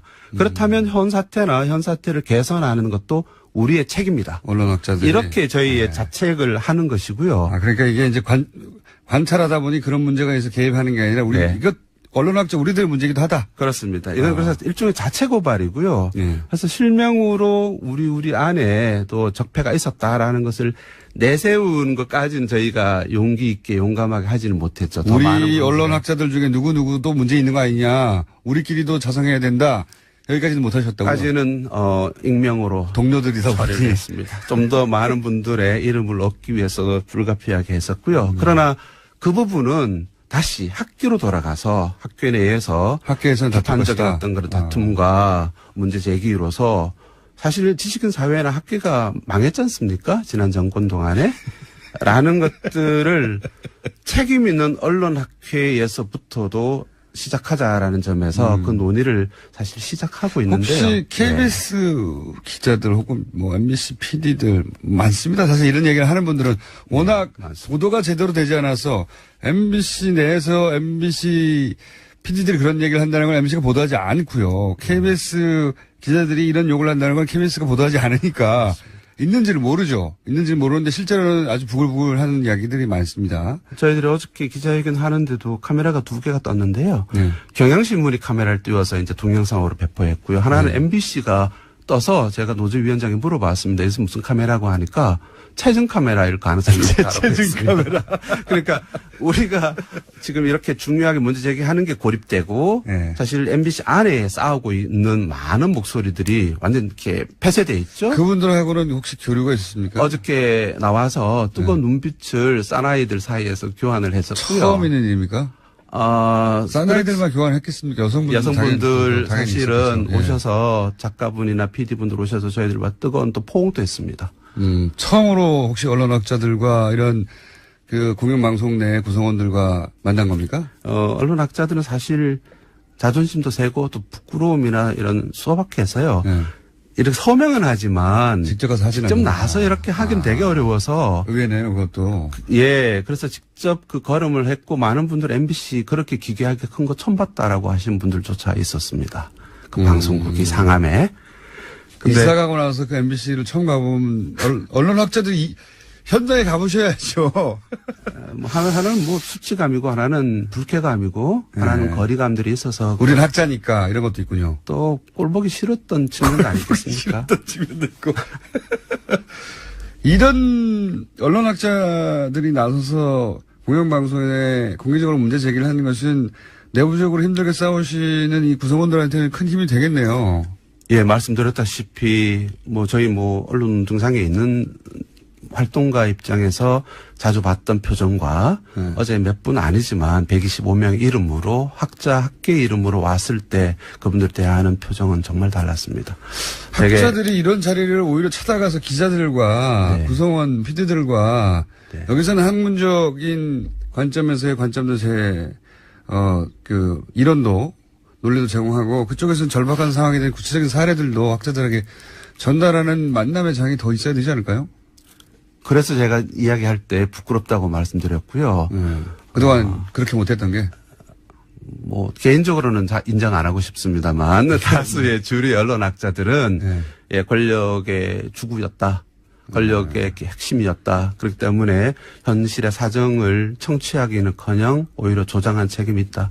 그래서 걸음을 계속하고 이 부분에 대해서 당신들이 책임져라라고 하는 강한 질책과 비판의 목소리들을 안팎에서 많이 제기할 필요가 있습니다. 저희도 사실은 뭐 라디오 방송을 하고 있기 때문에 이 KBS나 MBC 네. 방송의 내부 동향이나 혹은 그 뭐 해고되신 분들이나 네. 혹은 그들 느낀 문제의식에 대해서 관심이 많아요. 그러실 것 같습니다. 관심이 많은데 이분들 인터뷰하는 게 그렇게 녹록하지 않습니다. 쉽지가. 왜냐하면 그분들을 인터뷰하는 순간 그분들은 또 사내에서 한편으로는 그런 주장을 하는 시민이기도 하지만 또 한편으로는 직장인이잖아요. 직장인으로서는 바로 불이익을 당하거든요. 맞습니다. 하기가 쉽지 않아서 이 문제를 다루기가 쉽지 않습니다, 사실. 사실은 뭐 최승호나 이런 관록에 있는 선수들이야 놔둬도 지들이 알아서 이제 싸워갈 텐데 그 어린 친구들 네. 이 스스로 양심에 따라서 움직이는 친구들은 정말 보호가 필요합니다. 제가 이 행동을 시작하게 된 거는 MBC의 가장 그 말단 그 기자가 있었습니다. 네. 실명을 밝혀도 될지 모르겠는데요. 밝히시죠, 뭐. 예, 곽동건 기자가 네. 그 공채의 마지막 기수인데요. 보도국에 그 이제 들어간 친구들과 함께 이 투쟁에 가담을 했습니다. 네. 그 내가 알고 들어왔던 MBC가 아니다. 뭐 이런 거죠. 그렇겠죠, 아마도. 더 이상의 수치와 모멸, 환멸은 거부한다. 네.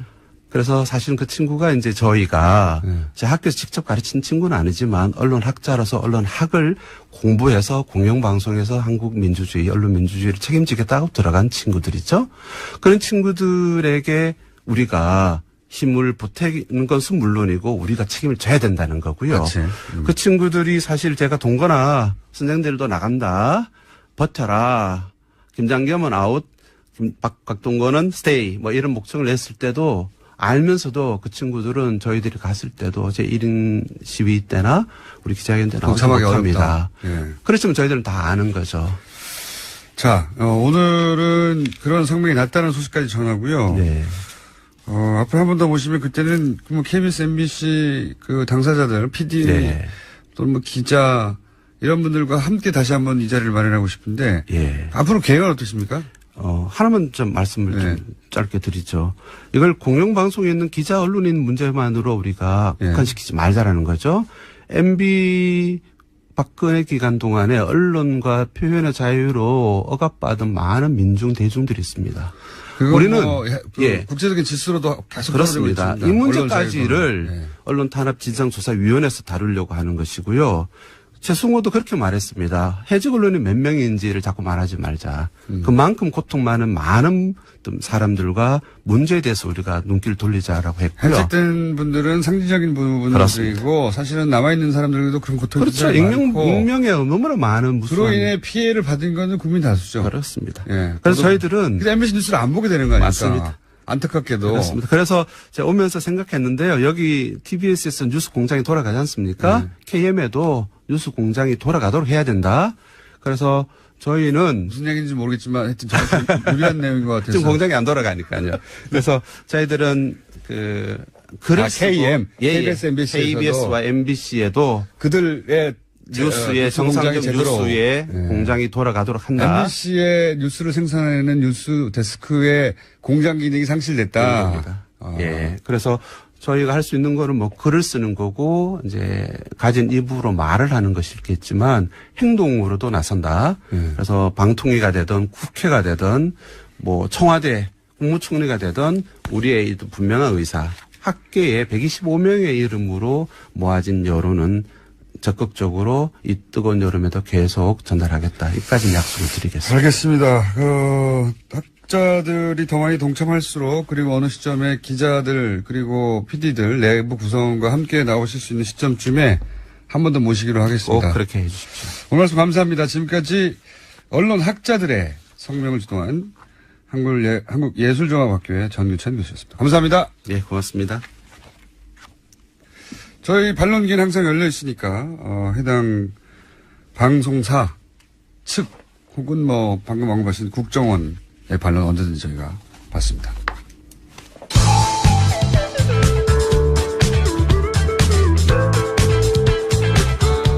고기만 먹습니다. 시사요정 김어준입니다.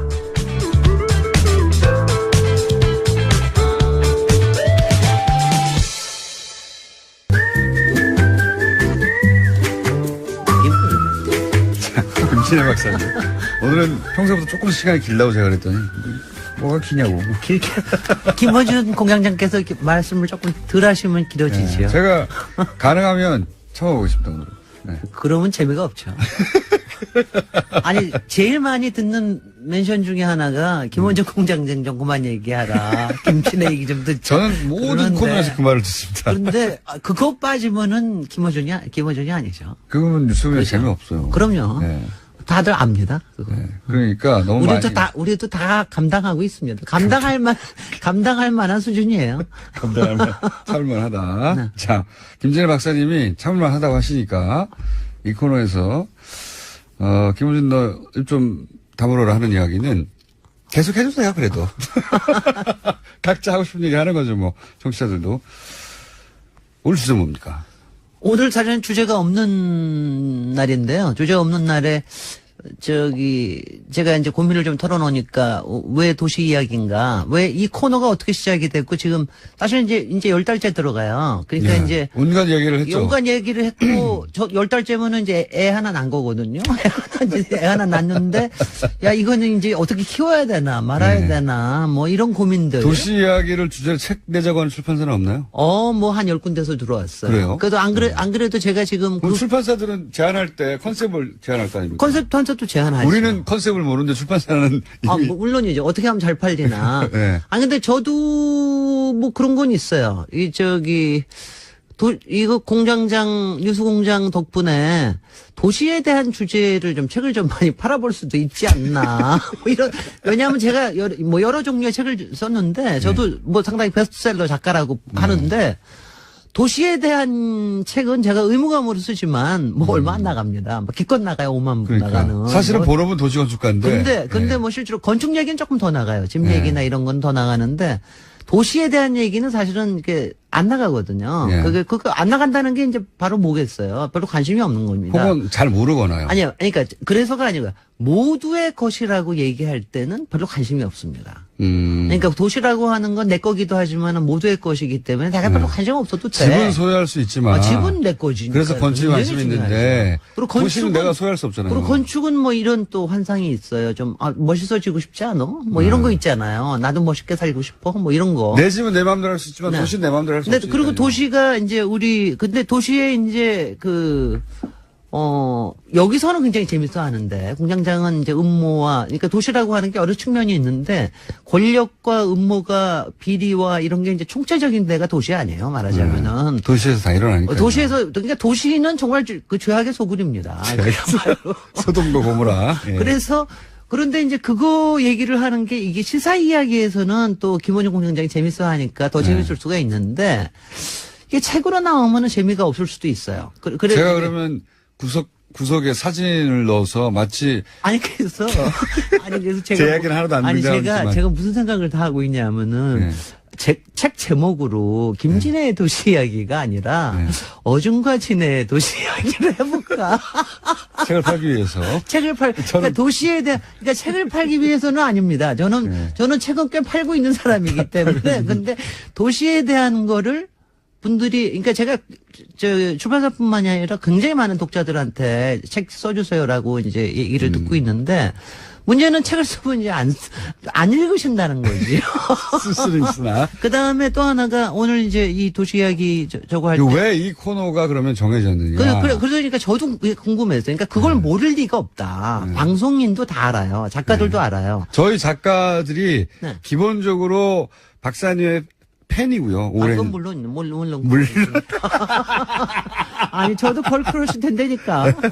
팬이고요. 그리고 박사님이 하실 수 있는 이야기는 다른 데서 들을 수 없다.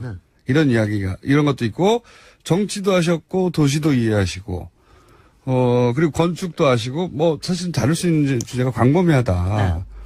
라는 데서 출발했죠. 실제로 광범위한 주제를 다뤘어요. 아까 김어준 공장장은 또 미직을 거 알았어요, 저는. 그거는. 아니, 거기에 대해서 제가 김진애 박사님이 워낙, 박학다식 하시고, 분야의 전문가시니까. 이런 소리까지 들어가면서. 재밌다. 왜냐면 제가 많은 코너 아이디어들 중에 킬한 것도 많거든요. 그렇겠죠. 그건 싫어라고.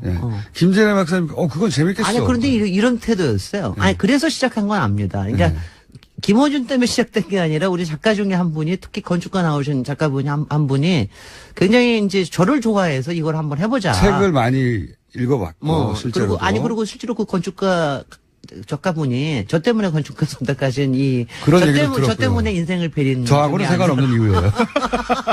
저는 그 이유 때문에 한 건 아니고. 그러니까 건축가 나온 사람들은 굉장히 여러 종류의 일을 하는 사람이 있는데 그 중에 이제 방송 작가도 하나 나왔어요. 그래서 이제 왜냐하면 건축이 워낙 또 불황이고 그러니까.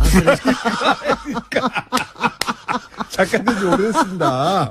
그래서. 책을 낸 게 아니고. 아니, 근데 그게 굉장히 좋은 겁니다. 저는, 왜냐 오늘 얘기가 막 여러 가지로 갈 것 같긴 한데, 건축가를 나온 사람들이 여러 다방면의 일들을 할 수가 있어요. 실제로 건축하는 사람들이 박학다식하고, 그러니까 관심이 여기저기 많아요. 그리고 감성과 이성이 발달돼 있고, 권력에도 관심 있고, 정의에도 관심 있고. 평균적으로 그런 면이 좀 있는 것 같아요. 그러니까 왜냐, 이 분야 자체가, 그리고 기술적인 것도 있고, 예술적인 것도 있고. 인문학적인 소양이 있어야 좋은 건축가가 되잖아요. 그럼요. 그러니까 이게 이런 겁니다. 그러니까 공간이라고 하는 게, 인문학적인 꿈을 공간으로 만들어주는 일이거든요. 그러니까 그거에 대한 이해와 열정이 있지 않으면. 토목하고는 좀 다른 성향을 가진 분들이 있어요. 토목은 조금 단순하죠. 조금 단순하고.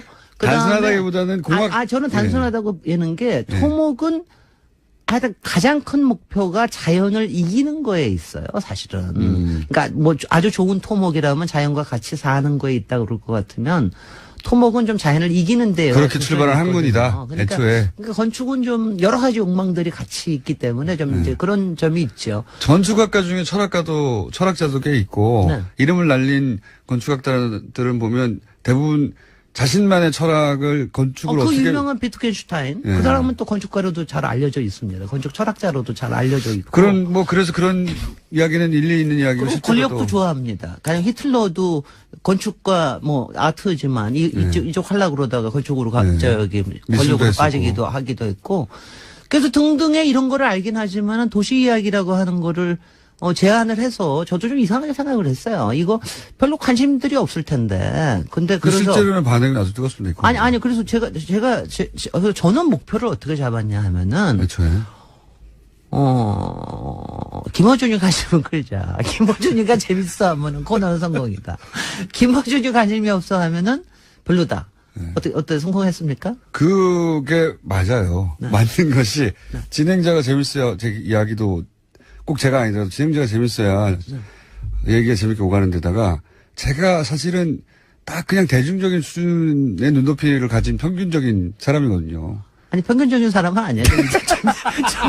좀 이상한 사람이긴 해. 그냥 호기심이 네. 들면 그걸 끝까지 가보는 게 다를 뿐 네. 호기심의 종류나 방향은 비슷해요. 글쎄요. 네. 그래서 이제 어느 만큼 진행이 되면서 김원영 공장장이 조금 관심이 커지는구나. 아직 뭐 본인이 나서서 하지는 않겠지만 그래도 관심은 생기는구나. 나설만큼 전문 그러고 나니까는 있더군요. 조금 이제 이건 조금은 갈 수 있겠다. 그 사람들이 네. 자기가 사는 공간에 대한 관심이 있어요. 네. 있는데 그거를 이렇게 풀어서 설명하거나 또는 그게 왜 어떻게 만들어졌는지 혹은 이걸 만드는 과정에서 무슨 비리가 있었는지 총체적인 이야기를 한 군데서 들을 기회가 없죠. 바로 그거예요. 그러니까 저는 사실 도움을 받은 것도 있는데 이쪽이 때문에 저도 처음에 시작할 때는 뭐 공장장도 이거 멋있는 얘기 듣고 싶어 그러는 거 아니야 막 의심하고 그랬잖아요. 네. 근데 보니까 조금 있다가 마침 탄핵이 생겼어요. 네. 탄핵이 생기고 그다음에 대선이 생기고 그러니까 여러 가지 정치 공간에 대한 정치 역학에 대한 여기 굉장히 많이 도시에는 시사도 있고 네. 인문학도 있고 철학도 있고 다 근데 있잖아요. 그 부분에 이제 광장이 들어오고 우리 박근혜 작품인 광장이 들어오고 그러고 나서 이제 대선이 있으니까는 이제 공약 얘기하면서 4대강 얘기도 하고 뭐 이런 얘기하니까 이명박 얘기도 하고 그러니까 이제 사람들이 어머 그래. 그러면서 많이 관심들이 생기신 것 같아요. 그래서 지금은 저도 이제는 김원중 공장장의 관심뿐만이 아니라 청취자분들께서도 꽤 관심들이 좀 생기셨다라는 생각까지는 듣는데 맞습니까? 네. 하고 답을 했다고 하고. 네네. 그러니까 이 코너가 근데 또 유독 여성 청취자들의 반응이 좋다고. 그 저는 이유는 뭘까요? 그건 제가 보기에는 박사님이 가진 캐릭터 때문이라고 봐요. 어떤 캐릭터? 일단 여잔지 남잔지 모르겠는 목소리. 칭찬을 듣고 싶으신 겁니까? 아니요. 칭찬이 그렇게는- 아니라 분석을 듣고 싶은 거지. 그 평범하지 않은 이상한 분석. 그건 이제 보통 여성 전문가들이 잘 다루지 않은 영역이기도 하고요, 실제. 대부분은 목소리가 처음에 약간 중성적이어서 여성인가 남성인가 헷갈리는 분들도 많고요. 여성인지 알고 나서 매력을 느끼는 분들도 많고요. 네. 내용도 그렇고. 그리고 그 이야기의 전개 방식도 굉장히 여성들이 잘 따라가기 쉽게 네. 보통 남성들이 전문적인 용어 통통 던지고. 맞아요. 예. 그럼 맞아요. 잘난 척하고 끝나거든요. 네. 근데 굉장히 편안하게 이야기가 진행되니까. 아니 그러니까 그리고 무엇보다도 저하고의 케미가 좋고. 아이고 또 끝은 그렇게 나네.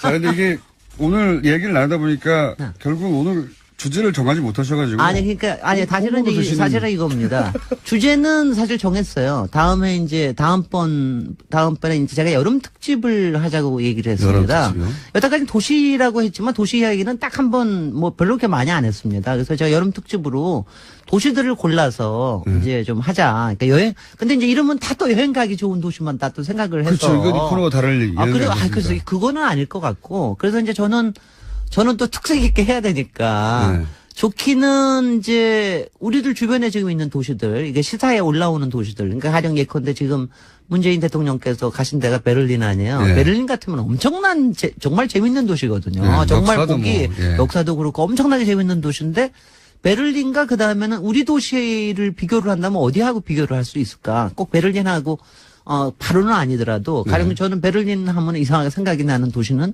통영입니다.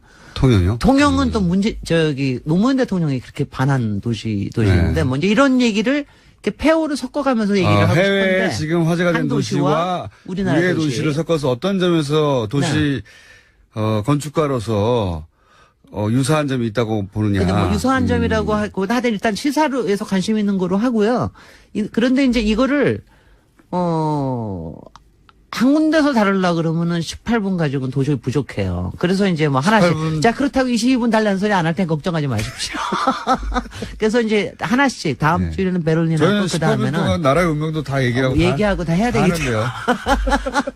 그리고 그 다음에 통영 얘기하고 뭐 이런 식으로 제가 네. 이제 몇 개를 여름에는 좀 그렇게 가보려고 그럽니다. 여름에 가서 그렇게 하면 그러면 주문 사항이 있습니다. 그렇게 네. 앞으로 코너에 대해서 말씀하시는 거라면 저는 항상 많은 분야에 관심이 있는데 실제로 호기심 많아요. 저는 궁금하면 꼭 예를 들면 어느 나라 궁금하면 그 나라 가봐야 되고 누가 궁금하면 그 사람을 만나봐야 되고 누가 시키지도 않았는데 그래요. 그런데 세상에 너무 많은 분야가 있기 때문에 다 할 수가 없잖아요. 그렇죠. 근데 이 건축이나 혹은 도시 분야에 있어서 네. 내가 어디 가가지고 아는 척 할 만큼의 네. 얕은 지식이지만, 얕지만 얕다기보다는 폭이 좁은 지식이지만 굉장히 깊이 있는 거지 않습니까? 아, 주문도 많어. 하여튼. 이런 거 있잖아요. 예를 들어서 와인 얘기를 하면, 네. 와인 그거 어떻게 합니까? 그 오랜 역사와 그 라벨들을 모르니까 포기하게 되는데, 5분 이내에 아는 척 하는 매뉴얼 같은 거 있어요. 그거 있어요. 그거는요, 예를 들어서 여자를 꼬실 수 있는 거, 남자 꼬실 수 있는 거 있어요. 그 와인 자기가 중에서- 좋아하는 건축가 얘기하는데 남자 꼬시는 거하고 여자 꼬시는 거 완전히 다릅니다. 아, 그래요? 네, 완전히 다릅니다. 그거 중요한 정보. 굉장히 중요한 거. 그런 거 말이죠. 여름 그러니까- 특집으로 그런 그러니까 거. 여자한테 얘기할 때 제가 아까 얘기해서 제가 여자이기 때문에 이걸 어필하는 끌고 부분이죠. 나가는 게 있다고 그러는 게 뭐냐면 이게 호기심이거든요. 네. 그러니까 호기심은 나의 그 주제 여기 삶에서부터 푸지 출발을 마시고 해가지고 오늘 다 푸지 안 마시고. 하고 시간이 없어요. 근데 안 해줄 거야. 그렇게 몰래 가르쳐 줄 거야. 짧은 시간 내에 어디 가서 아는 척 할 수 있는 예를 들어서 와인이다 그러면 사람 이름 하나 와인 브랜드 2개 뭐 이렇게 해가지고 그거 알아? 그거 너무 이렇게 통속적인 주문이나 하고 말이죠.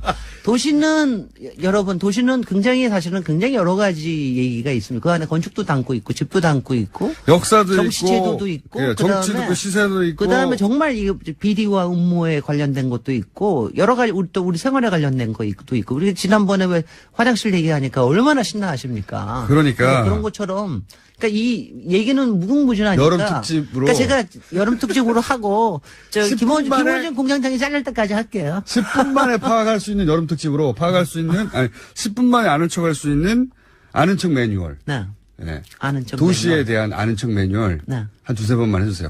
도시와 건축에 대해서. 글쎄. 건축 얘기 나오면 이게 어디서부터 접근해야 될지 모르고 건축도 너무 많고 유명한 것도 너무 많잖아요. 근데 그중에 한 두 가지, 세 가지 더 많이 외울 수는 없거든요. 네. 두 가지, 세 가지 정도만 알고 그걸 상대방과의 대화 중에서 너무 많이 아는 사람처럼 보일 수 있는 기술. 너무 많이 아는 사람처럼 보이는. 기술. 근데 너무 많이 아는 사람은요. 별로 매력 없습니다. 아니, 그러니까 두세 가지만 얘기하고. 좀 맛깔지다. 이 사람 좀 뭔가 더 있을 것 같은데? 요런 거. 그 정도. 등산의 팀만.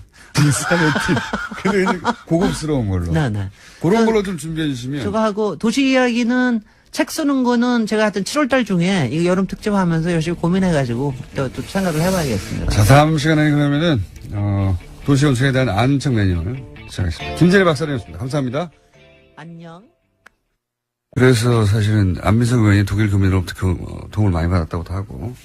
그래서 메르켈 총리하고 우리 언론이 보도했는지 모르겠네요. 메르켈 총리하고 그 교민들 앞에서 기다리는 데 가가지고 막 같이 악수하고 자랑하고 싶었던 거죠.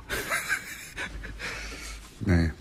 앞으로 정상회담 내용도 내용이지만 실제 현지에서 어떤 반응이 있느냐 하는 관점에서 보자면 교민들의 반응 굉장히 재밌습니다. 찾아보시면 극적이고. 자, 하여튼 정상회담까지 붙이면 거하고 정상조우들이 연달아 와 있겠네요. 다음 뉴스는요? 네, 어제 북한 언론 매체들이 김정은의 반응을 보도했습니다. 자신들의 전략적 선택을 미국이 매우 불쾌했을 거다라는 식의 이야기인데요. 조선중앙TV에서는 이런 보도가 나왔습니다. 독립절에 우리에게서 받은 선물 보따리가 썩 마음에 들지 않아 할 것 같은데 앞으로 심심치 않게 크고 작은 선물 보따리들을 자주 보내주자고 호탕하게 웃었다라는 겁니다. 네. 조선중앙TV에서 이 정도 개그 코드가 들어간 건 처음 보네요. 네. 자, 북한 입장에서는 우리도 이제 미국 니를 타격할 수 있게 됐다. 뭐 이렇게 자신감도 없고 신난다는 거겠죠. 그러니까 개그 코드가 나왔겠죠. 예, 선물부터를 심심치 않게 자주 보내주겠다고. 북한 입장에서는 지금 우리도 대등한 눈높이에서 니네와 협상할 수 있는 군사적 지위에 올랐다. 뭐 이런 선언인 셈인 거죠. 여기 대해서 우리도 미사일을 쐈다면서요. 네, 어제 우리 군도 동해안에서 미군과 연합훈련을 실시했습니다. 현무 EA 탄도미사일과 미 8군의 에이테킴스 전술 지대지 미사일을 쐈습니다. 북한의 탄도미사일 발사에 한미가 대응한 것은 처음입니다. 탄도미사일 맞대응 훈련으로요. 제가 기억하기도 그렇습니다. 저기서 탄도미사일 쏘고 우리가 탄도미사일 쏘고 이런 건 처음이네요. 예. 이게 굉장히 그 야당의 논평을 머쓱하게 만들었어요. 자유한국당에서는 NSC만 소집하고 있냐 라고 했는데 이런 게 나왔고. 네, 문재인 대통령이 직접 지시했습니다. 그랬겠죠. 누가 지시했겠습니까? 네. 바른당에서도 이제 사드 배치가 지연돼서 북한이 ICBM을 쐈다는 식의 논평도 냈는데 좀 머쓱하게 됐고, 예. 사실 ICBM, 이게 좀 아이러니예요. ICBM을 쏘면서 북한이 사드를 배치해야 된다고 하는 논리가 굉장히 약해져 버렸어요. ICBM은 사드로 막을 수 있는 게 아니거든요. 지금까지 ICBM을 그러니까 북핵 때문에 사드 배치가 꼭 필요하고 그리고 한국을 보호하기 위해서 사드 배치가 필요하다. 주한미군과 미사일은 미국으로 날아가는데 한국의 포대가 여기 있으면 뭐합니까? 네. 아이러니가 북한이 ICBM을 쏴버려서 사드 배치의 명분을 내세우기가 더 약해져 버린 그런 아이러니가 있습니다. 사드 배치하고 ICBM은 상관이 없어요. 예. 미국의 본토에서도 ICBM을 막는 건 사드가 아니에요. 다른 무기체계지요. 이건 이제 뭐라고 말할까요? 사드가 왜 필요한지에 대한 설득 논리로. 오히려 이 사드의 레이더의 탐지 범위에 중국의 ICBM은 걸려요. 그게 중국의 주장이기도 하고. 예. 그래서 뭐 중국이 지금 미국이 중국 ICBM 발사를 조기 탐지하기 위해서 이러는 거 아니냐 뭐 이런 주장을 하고 있죠. 예. 그래서 중국 ICBM의 격추 확률을 높이기 위한 장비이고 그렇게 되면은 이 영내에서 전략적 균형을 맞추고 있다가 중국 쪽이 굉장히 불리해지는 거 아니냐 뭐 이런 반발입니다. 중국 쪽에서는. 자, 그건 다음 기회에 다루기로 하고요. 다음 순요. 네, 국민의당 제보조작 사건 소식 계속 전해드리고 있습니다. 이유미 씨가 19대 대선을 하루 앞두고 이준서 전 최고위원에게 전화를 걸어서 무서우니 그만하고 싶다라고 호소했던 사실이 검찰 조사 결과 드러났습니다. 또한 이 씨는 그날 외에도 이 전 최고위원에게 수차례 전화를 걸어서 심경을 호소했다라고 합니다. 아하. 이게 이제 요통하는 녹취 파일이 있다는 거네요. 네, 이유미 씨가 그렇게 주장하고 있습니다. 또 제출했다고 하고요. 그러니까요. 녹취 파일이 있는 부분은 이제 주장이 아니라 증거로 보강이 된 거네요. 그러니까 저는 이제 이 대목에서 이준서 전 최고위원이 본인은 이것이 조작됐다는 걸 전혀 몰랐다라고 마지막 순간까지 이제 당에서 함께 이 사실을 알게 된 그 시점 전혀 몰랐다고 하는 건데 굉장히 여러 차례 그만하자고 했다는 거잖아요. 예. 그 중에 어떤 날에 녹취는 등장을 한 것이고 대선 이전에 지금처럼 문제가 되기 이전에. 근데 이렇게까지 그만두자고 할 때는 그만두자고 하는 이유가 있겠거니 생각하는 게 상식이죠. 네, 더불어민주당이 고발한 때였습니다. 그때가요. 문제가 커질 것 같으니까 무섭다라는 취지의 이야기로 들립니다. 고발했으니 그만두자고 하는 걸로만 받아들였다고 하기엔 통화가 여러 차례였다고 하니까 이준서 최고위원이 이제 지금도 몰랐다고 앞으로도 계속 몰랐다고 하는 입장밖에 취할 수 없긴 할 텐데 이유가 있겠거니 뭔가 자료가 부실하거나 불완전하거나 최소한 문제가 크게 있어서 이러는 거라고 생각하는 게 상식인데 전혀 몰랐다고 하니까요. 그 부분은 설득력이 좀 떨어지는데 그걸 밝히는 검찰의 몫이죠. 예, 다음 주는요. 네, 지난달 28일에는 국민의당 이용주 의원이 이유미 씨가 검찰에서 단독 범행이라고 진술했다라고 밝힌 바 있습니다. 그런데 이유미 씨는 검찰 조사에서 이준서 전 최고위원이 파일 조작에 개입했다라고 일관되게 주장했다라고 어제 JTBC가 보도했습니다. 그렇군요.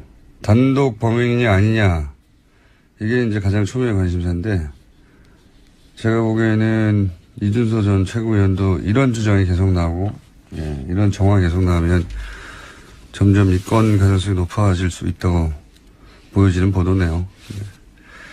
자, 이건 추정으로는 여기까지가 한계이기 때문에 자, 다음 뉴스는요. 네.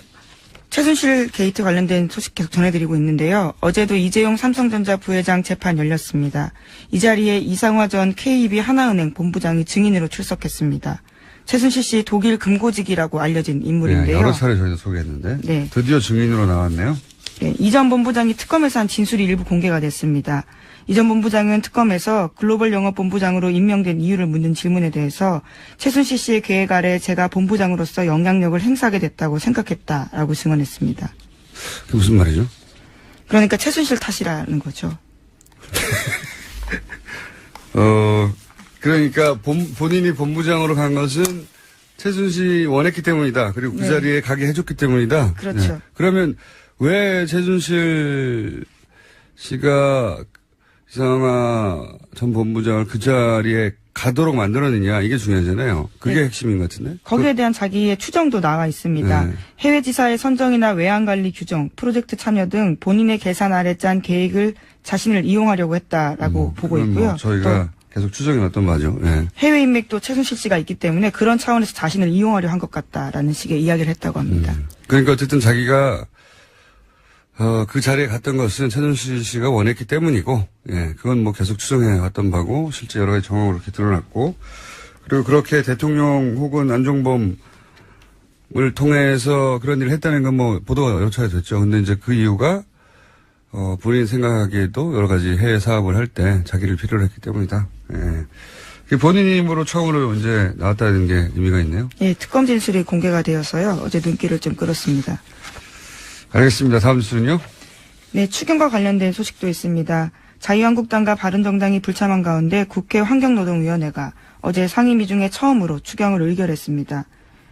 국방위원회와 여성가족위원회, 국토교통위는 어제 전체 회의를 열었지만 소위를 열지는 못했는데요. 더불어민주당은 상임위별 심사가 끝나지 않더라도 오늘 예산결산특별위원회를 열어서 추경 본심사를 착수할 계획입니다. 이 추경사안은 이렇게 가다가는 어느 시점에 추경 때문에 헌정사상 최초로 직권상정을 하는 모습을 볼 수도 있을지도 모르겠습니다. 추경은 사실 한 번도 통과되지 않은 적이 없거든요. 예. 정권 출범 이후에 2달까지 정부 구성이 안 된 것도 처음이고요. 예. 추경이 통과되지 않고 있는 것도 처음입니다. 그러니까 정부가 출범을 못하고 있는 거죠, 제대로 사실은. 네, 국회법 따르면 상임위별 예비 심사 끝나지 않더라도요. 정세균 국회의장 판단하에서 회부할 수 있습니다. 그러니까요. 그러니까 추경은 통과되지 않은 적이 없어요. 한 번도 없는데 추경 때문에 직권상정을 하는 모습을 볼 수도 있을지도 모른다는 거죠. 이 상태로 가면. 네. 정부 구성이 2달까지 안 된 경우도 없어요. 네. 장관 임명이나 이런 게. 그게 이제 언론에서는 크게 보도가 안 되고 있는데 만약에 보수 정권에서 이런 일이 있었다면 정부 출범부터 발목을 잡는다고 뉴스가 아주 쏟아졌겠죠. 난리가 났겠죠. 민생 때문에 어쩌다고 추경망리 아니라 민생을 지금 도탈에 빠뜨리다고 난리가 났겠고 그런 뉴스가 워낙 없다 보니까 이렇게 오랫동안 이런 일이 벌어지고 있다는 게 대중들한테 잘 전달이 안 되고 있는 거죠. 하지만 엄청나게 붙잡고 있는 겁니다. 엄청나게. 이런 적은 처음이기 때문에. 자, 다음 뉴스 한 2개 정도 더 전할 수 있을 것 같습니다. 네, 어제 홍준표 자유한국당 대표가 취임 후 처음으로 친박계 핵심 의원들과 대면했습니다. 그 자리에서 홍문정 의원은 이런 말을 했는데요. 우리가 전국 정당으로 거듭나려는 상황에서 그런 배려가 좀 있었으면 좀 좋지 않았을까. 호남이 됐든지라는 이야기를 했는데 홍준표 대표가 자신의 측근이자 부산 출신인 이종혁 전 의원을 최고위원에 임명한 것에 대해서 비판한 겁니다. 또 최경환 의원도 이렇게 말했는데요. 지금은 우리 당이 젊은이로부터 외면당하고 있기 때문에 가칭 영라이트 운동이라도 벌여야 하는 거 아닌가라고 말했습니다. 뉴라이트가 아니라 영라이트. 그러니까 홍 대표가 측근 부산 출신을 임명하자 최고위원회 전국 정당으로 거듭내려는데 부산 출신을 또 기용하면 어떡하냐. 네. 백현 출신을.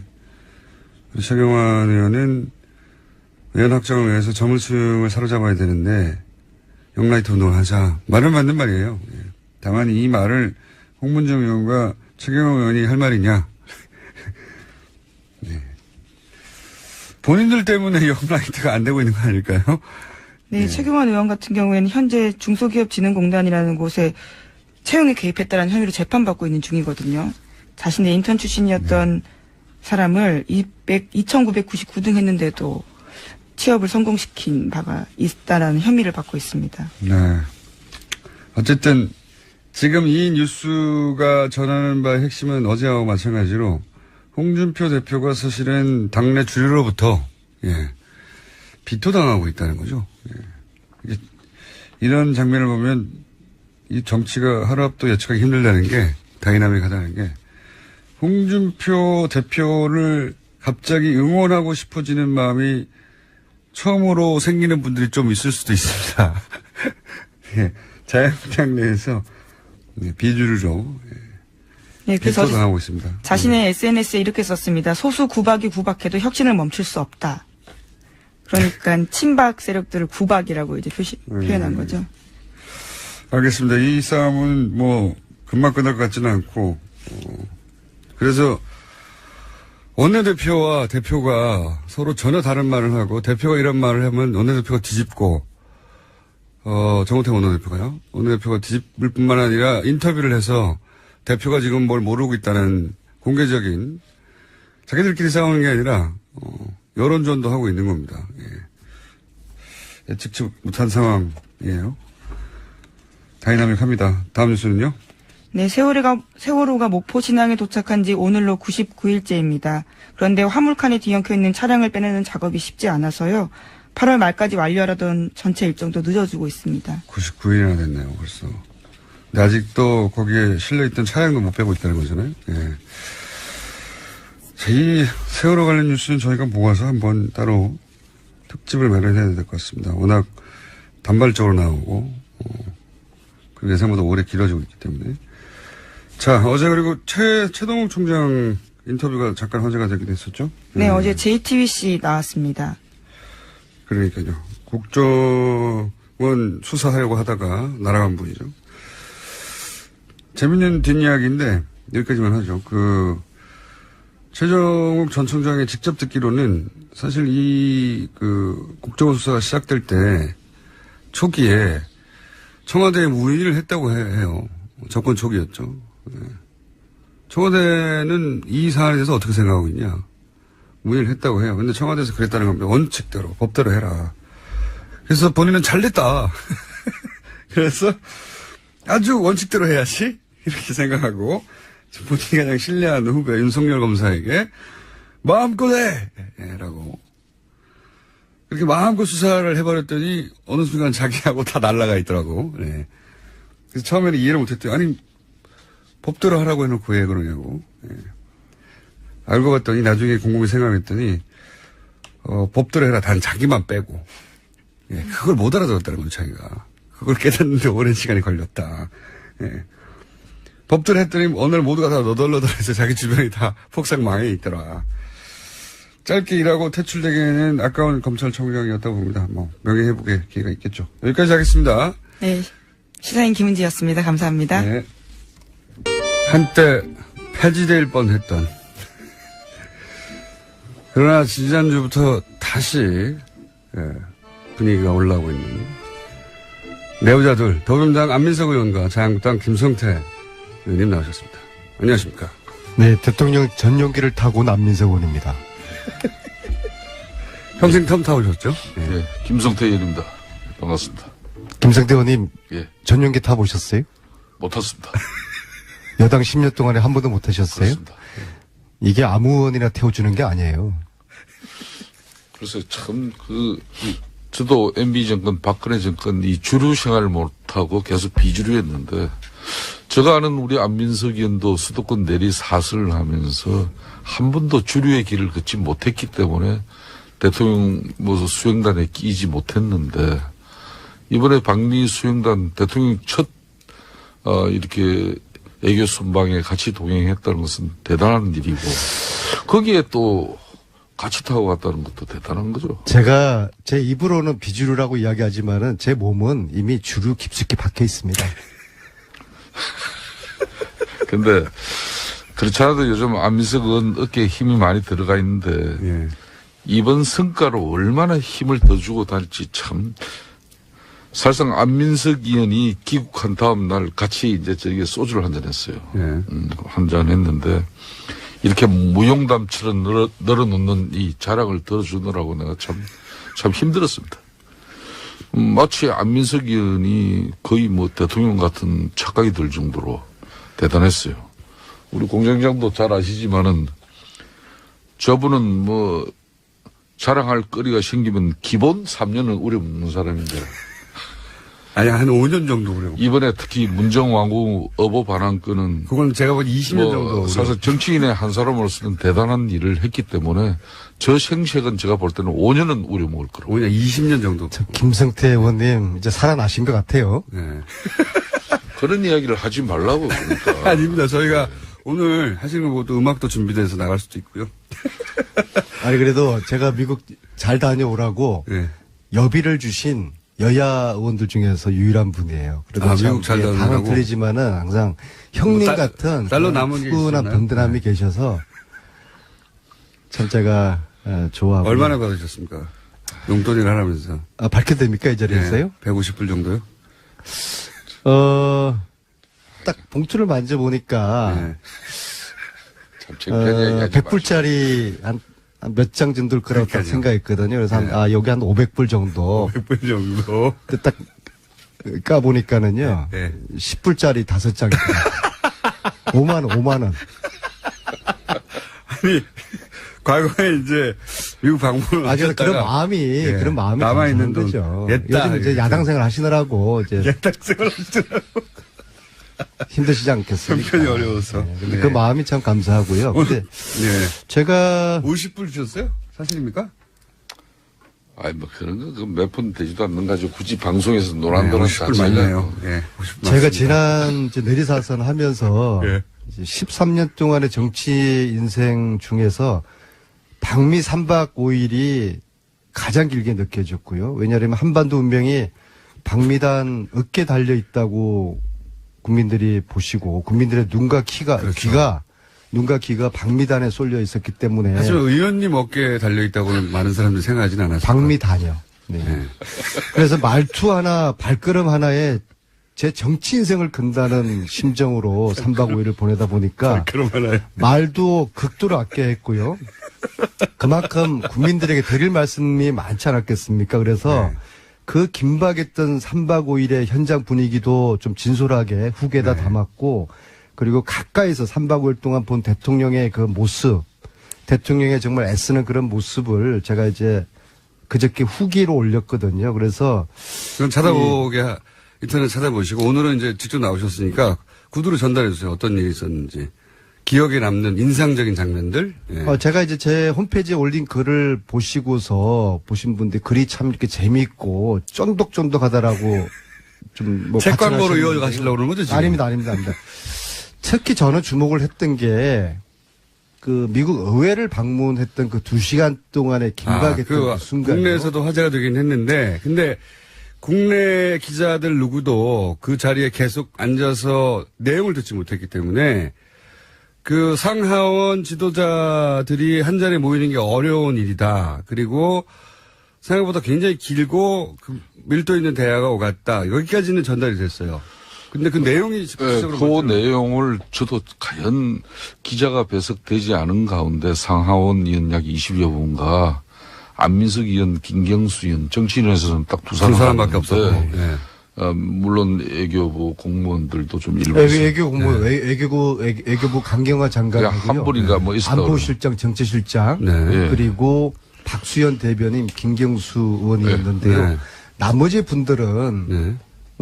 영어를 잘 못 알아들으시고.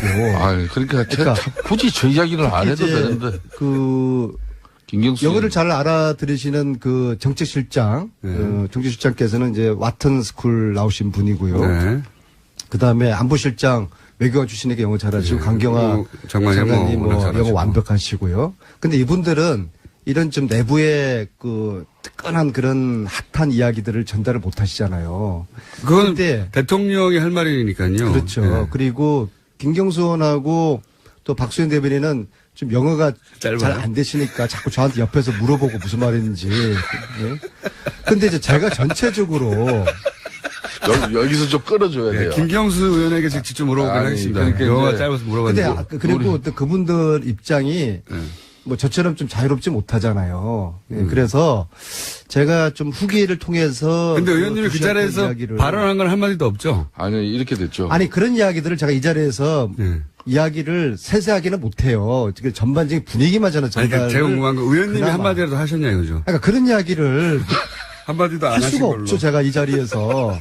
제가 어떤. 당연히 대통령한테 물어봤으니까. 그 자리에서 저희 역할이 뭐였고. 근데 저기서 이제 언외교란 게 발휘된 거예요. 언외교인데 미국의 상원 하원 의원들도 한국 대통령이나 한국 외교부 장관이나 청와대 안보정책실장하고는 이야기가 흉금없이 안 돼요. 근데 참 이게 가부 마음은 호라비 갈고 호라비 마음은 가부한다고 같은 의원들끼리는 좀 쉽게 소통이 될 수 있는. 그렇게 상상을 할 수 있는. 아닙니다. 상상이 아닙니다. 안녕하세요. 김호준입니다.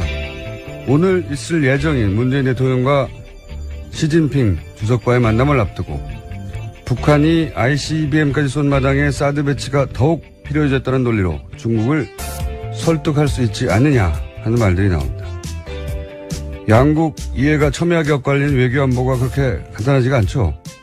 정반대 논리도 얼마든 가능합니다. 미국의 한반도 사드 배치 명분은 간단하죠.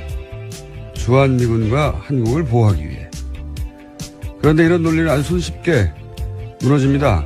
북한 ICBM은 미국 본토에 떨어지는데 한국에 왜 포대가 필요하냐? 할 말이 없죠.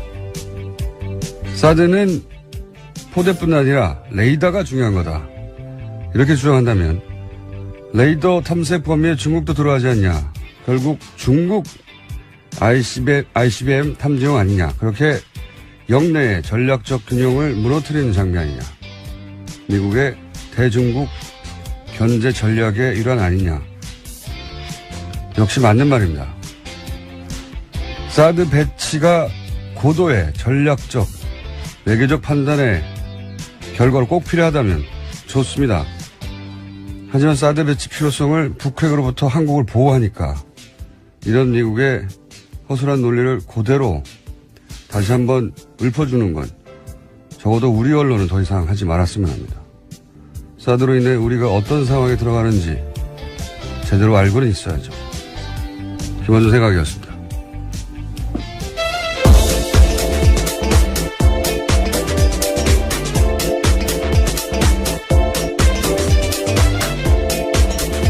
시사인의 김은지입니다. 네. 자, 오늘 여러 정상과 만남을 가지죠. 네. 네, 문재인 대통령 4박 6일 독일 순방 일정 시작됐습니다. 오늘 시진핑 중국 국가주석과 첫 정상회담 가지고요. 또 쾌르보 재단 초청으로 한반도 평화 구축과 남북관계 통일 등 주제로 연설합니다. 또 이어서 도널드 트럼프 미국 대통령 초청으로 한미일 정상 만찬회동에 참석할 예정입니다. 그리고 나서 아베 총리도 만나고 푸틴도 만나고. 네, 그건 내일 일정이고요. 네. 또 모레에는 인도 모리 총리, 또 프랑스 마크롱 대통령, 텀블 호주 총리 등과의 정상회담도 조율 중입니다. 정상회담이라기엔 너무 짧고요. 사실. 정상과의 회담, 예. 네, 정상조우, 네네. 정상인사 뭐 이 정도 되죠. 사실은. 이 단체 미팅 같은 거죠. 단체 미팅 같은 거. 20개 나라에서 정상들 왔기 때문에 빙빙 돌아가면서 자기들끼리 만나요. 예. 안녕하냐고. 여기서 뭐 중대한 결정은 내리지 않고, 예. 관련해서 독일, 저는 이제 이런 일이 있으면 꼭 현지 반응 같은 거 뒤져보는데, 요즘 뭐 인터넷이 워낙 발달해 있으니까 그 소식을 금방금방 얻을 수 있죠. 독일도 뭐 미국처럼 교민들 반응이 굉장히 많습니다. 네. 그런 보도도 꽤 있었는데, 굉장히 극적인 반응을 하거든요. 근데 이게, 최근 몇 년간 교민들을 많이 접해보지 않으면 교민들이 왜 이렇게 극적으로 반응하는지 잘 알 수가 없어요. 전 세계 어딜 가든, 앞으로 다른 국가를 순방하더라도 마찬가지인 것이, 이제 박근혜 최순실 게이트가 워낙 세계적인 이슈였어요. 어느 나라도 많이 보도가 됐거든요. 근데 이제, 대통령이 부정축제 스캔들에 휘말렸다. 이런 소식은 원래, 과거로부터 드물지 않은 뉴스였는데, 이 박근혜 최순실 게이트는 현대 국가에서는 워낙 있기 힘든 뉴스, 19세기 정도 있던 사건 같은 거거든요. 무당 얘기 막 나오고, 그리고 이제 뒤에 개인이 있고, 그래서 믿을 수 없는 뉴스라 실제 교민들이 현지인들부터 그런 질문을 많이 받았어요. 저도 최근 몇 년간 교민들을 접하면 이런 얘기를 꼭 하더라고요. 그러니까 너무 부끄럽다 그런 걸 물어보는 게. 그래서 한국이 아닌 척 한다고. 네네. 물어봤다가. 네, 슬픈 일이네요. 네. 네. 그러다가 이제 촛불 집회가 시작되고 또 그 과정에서 이제 연행된 사람도 한 사람도 없고. 네. 그리고 그렇게 대규모 집회가 오래 진행됐는데 이제 철저히 사법도 절차로 정권이 평화적으로 교체되고 이게 이제 우리가 생각하는 것보다 훨씬 더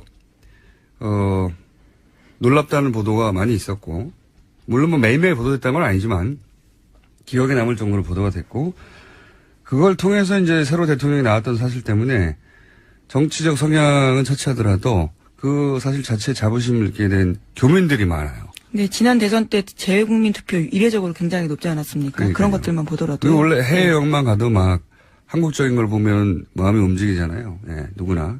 근데 이제 교민들은 훨씬 극적이죠. 거기 살고 있으니까.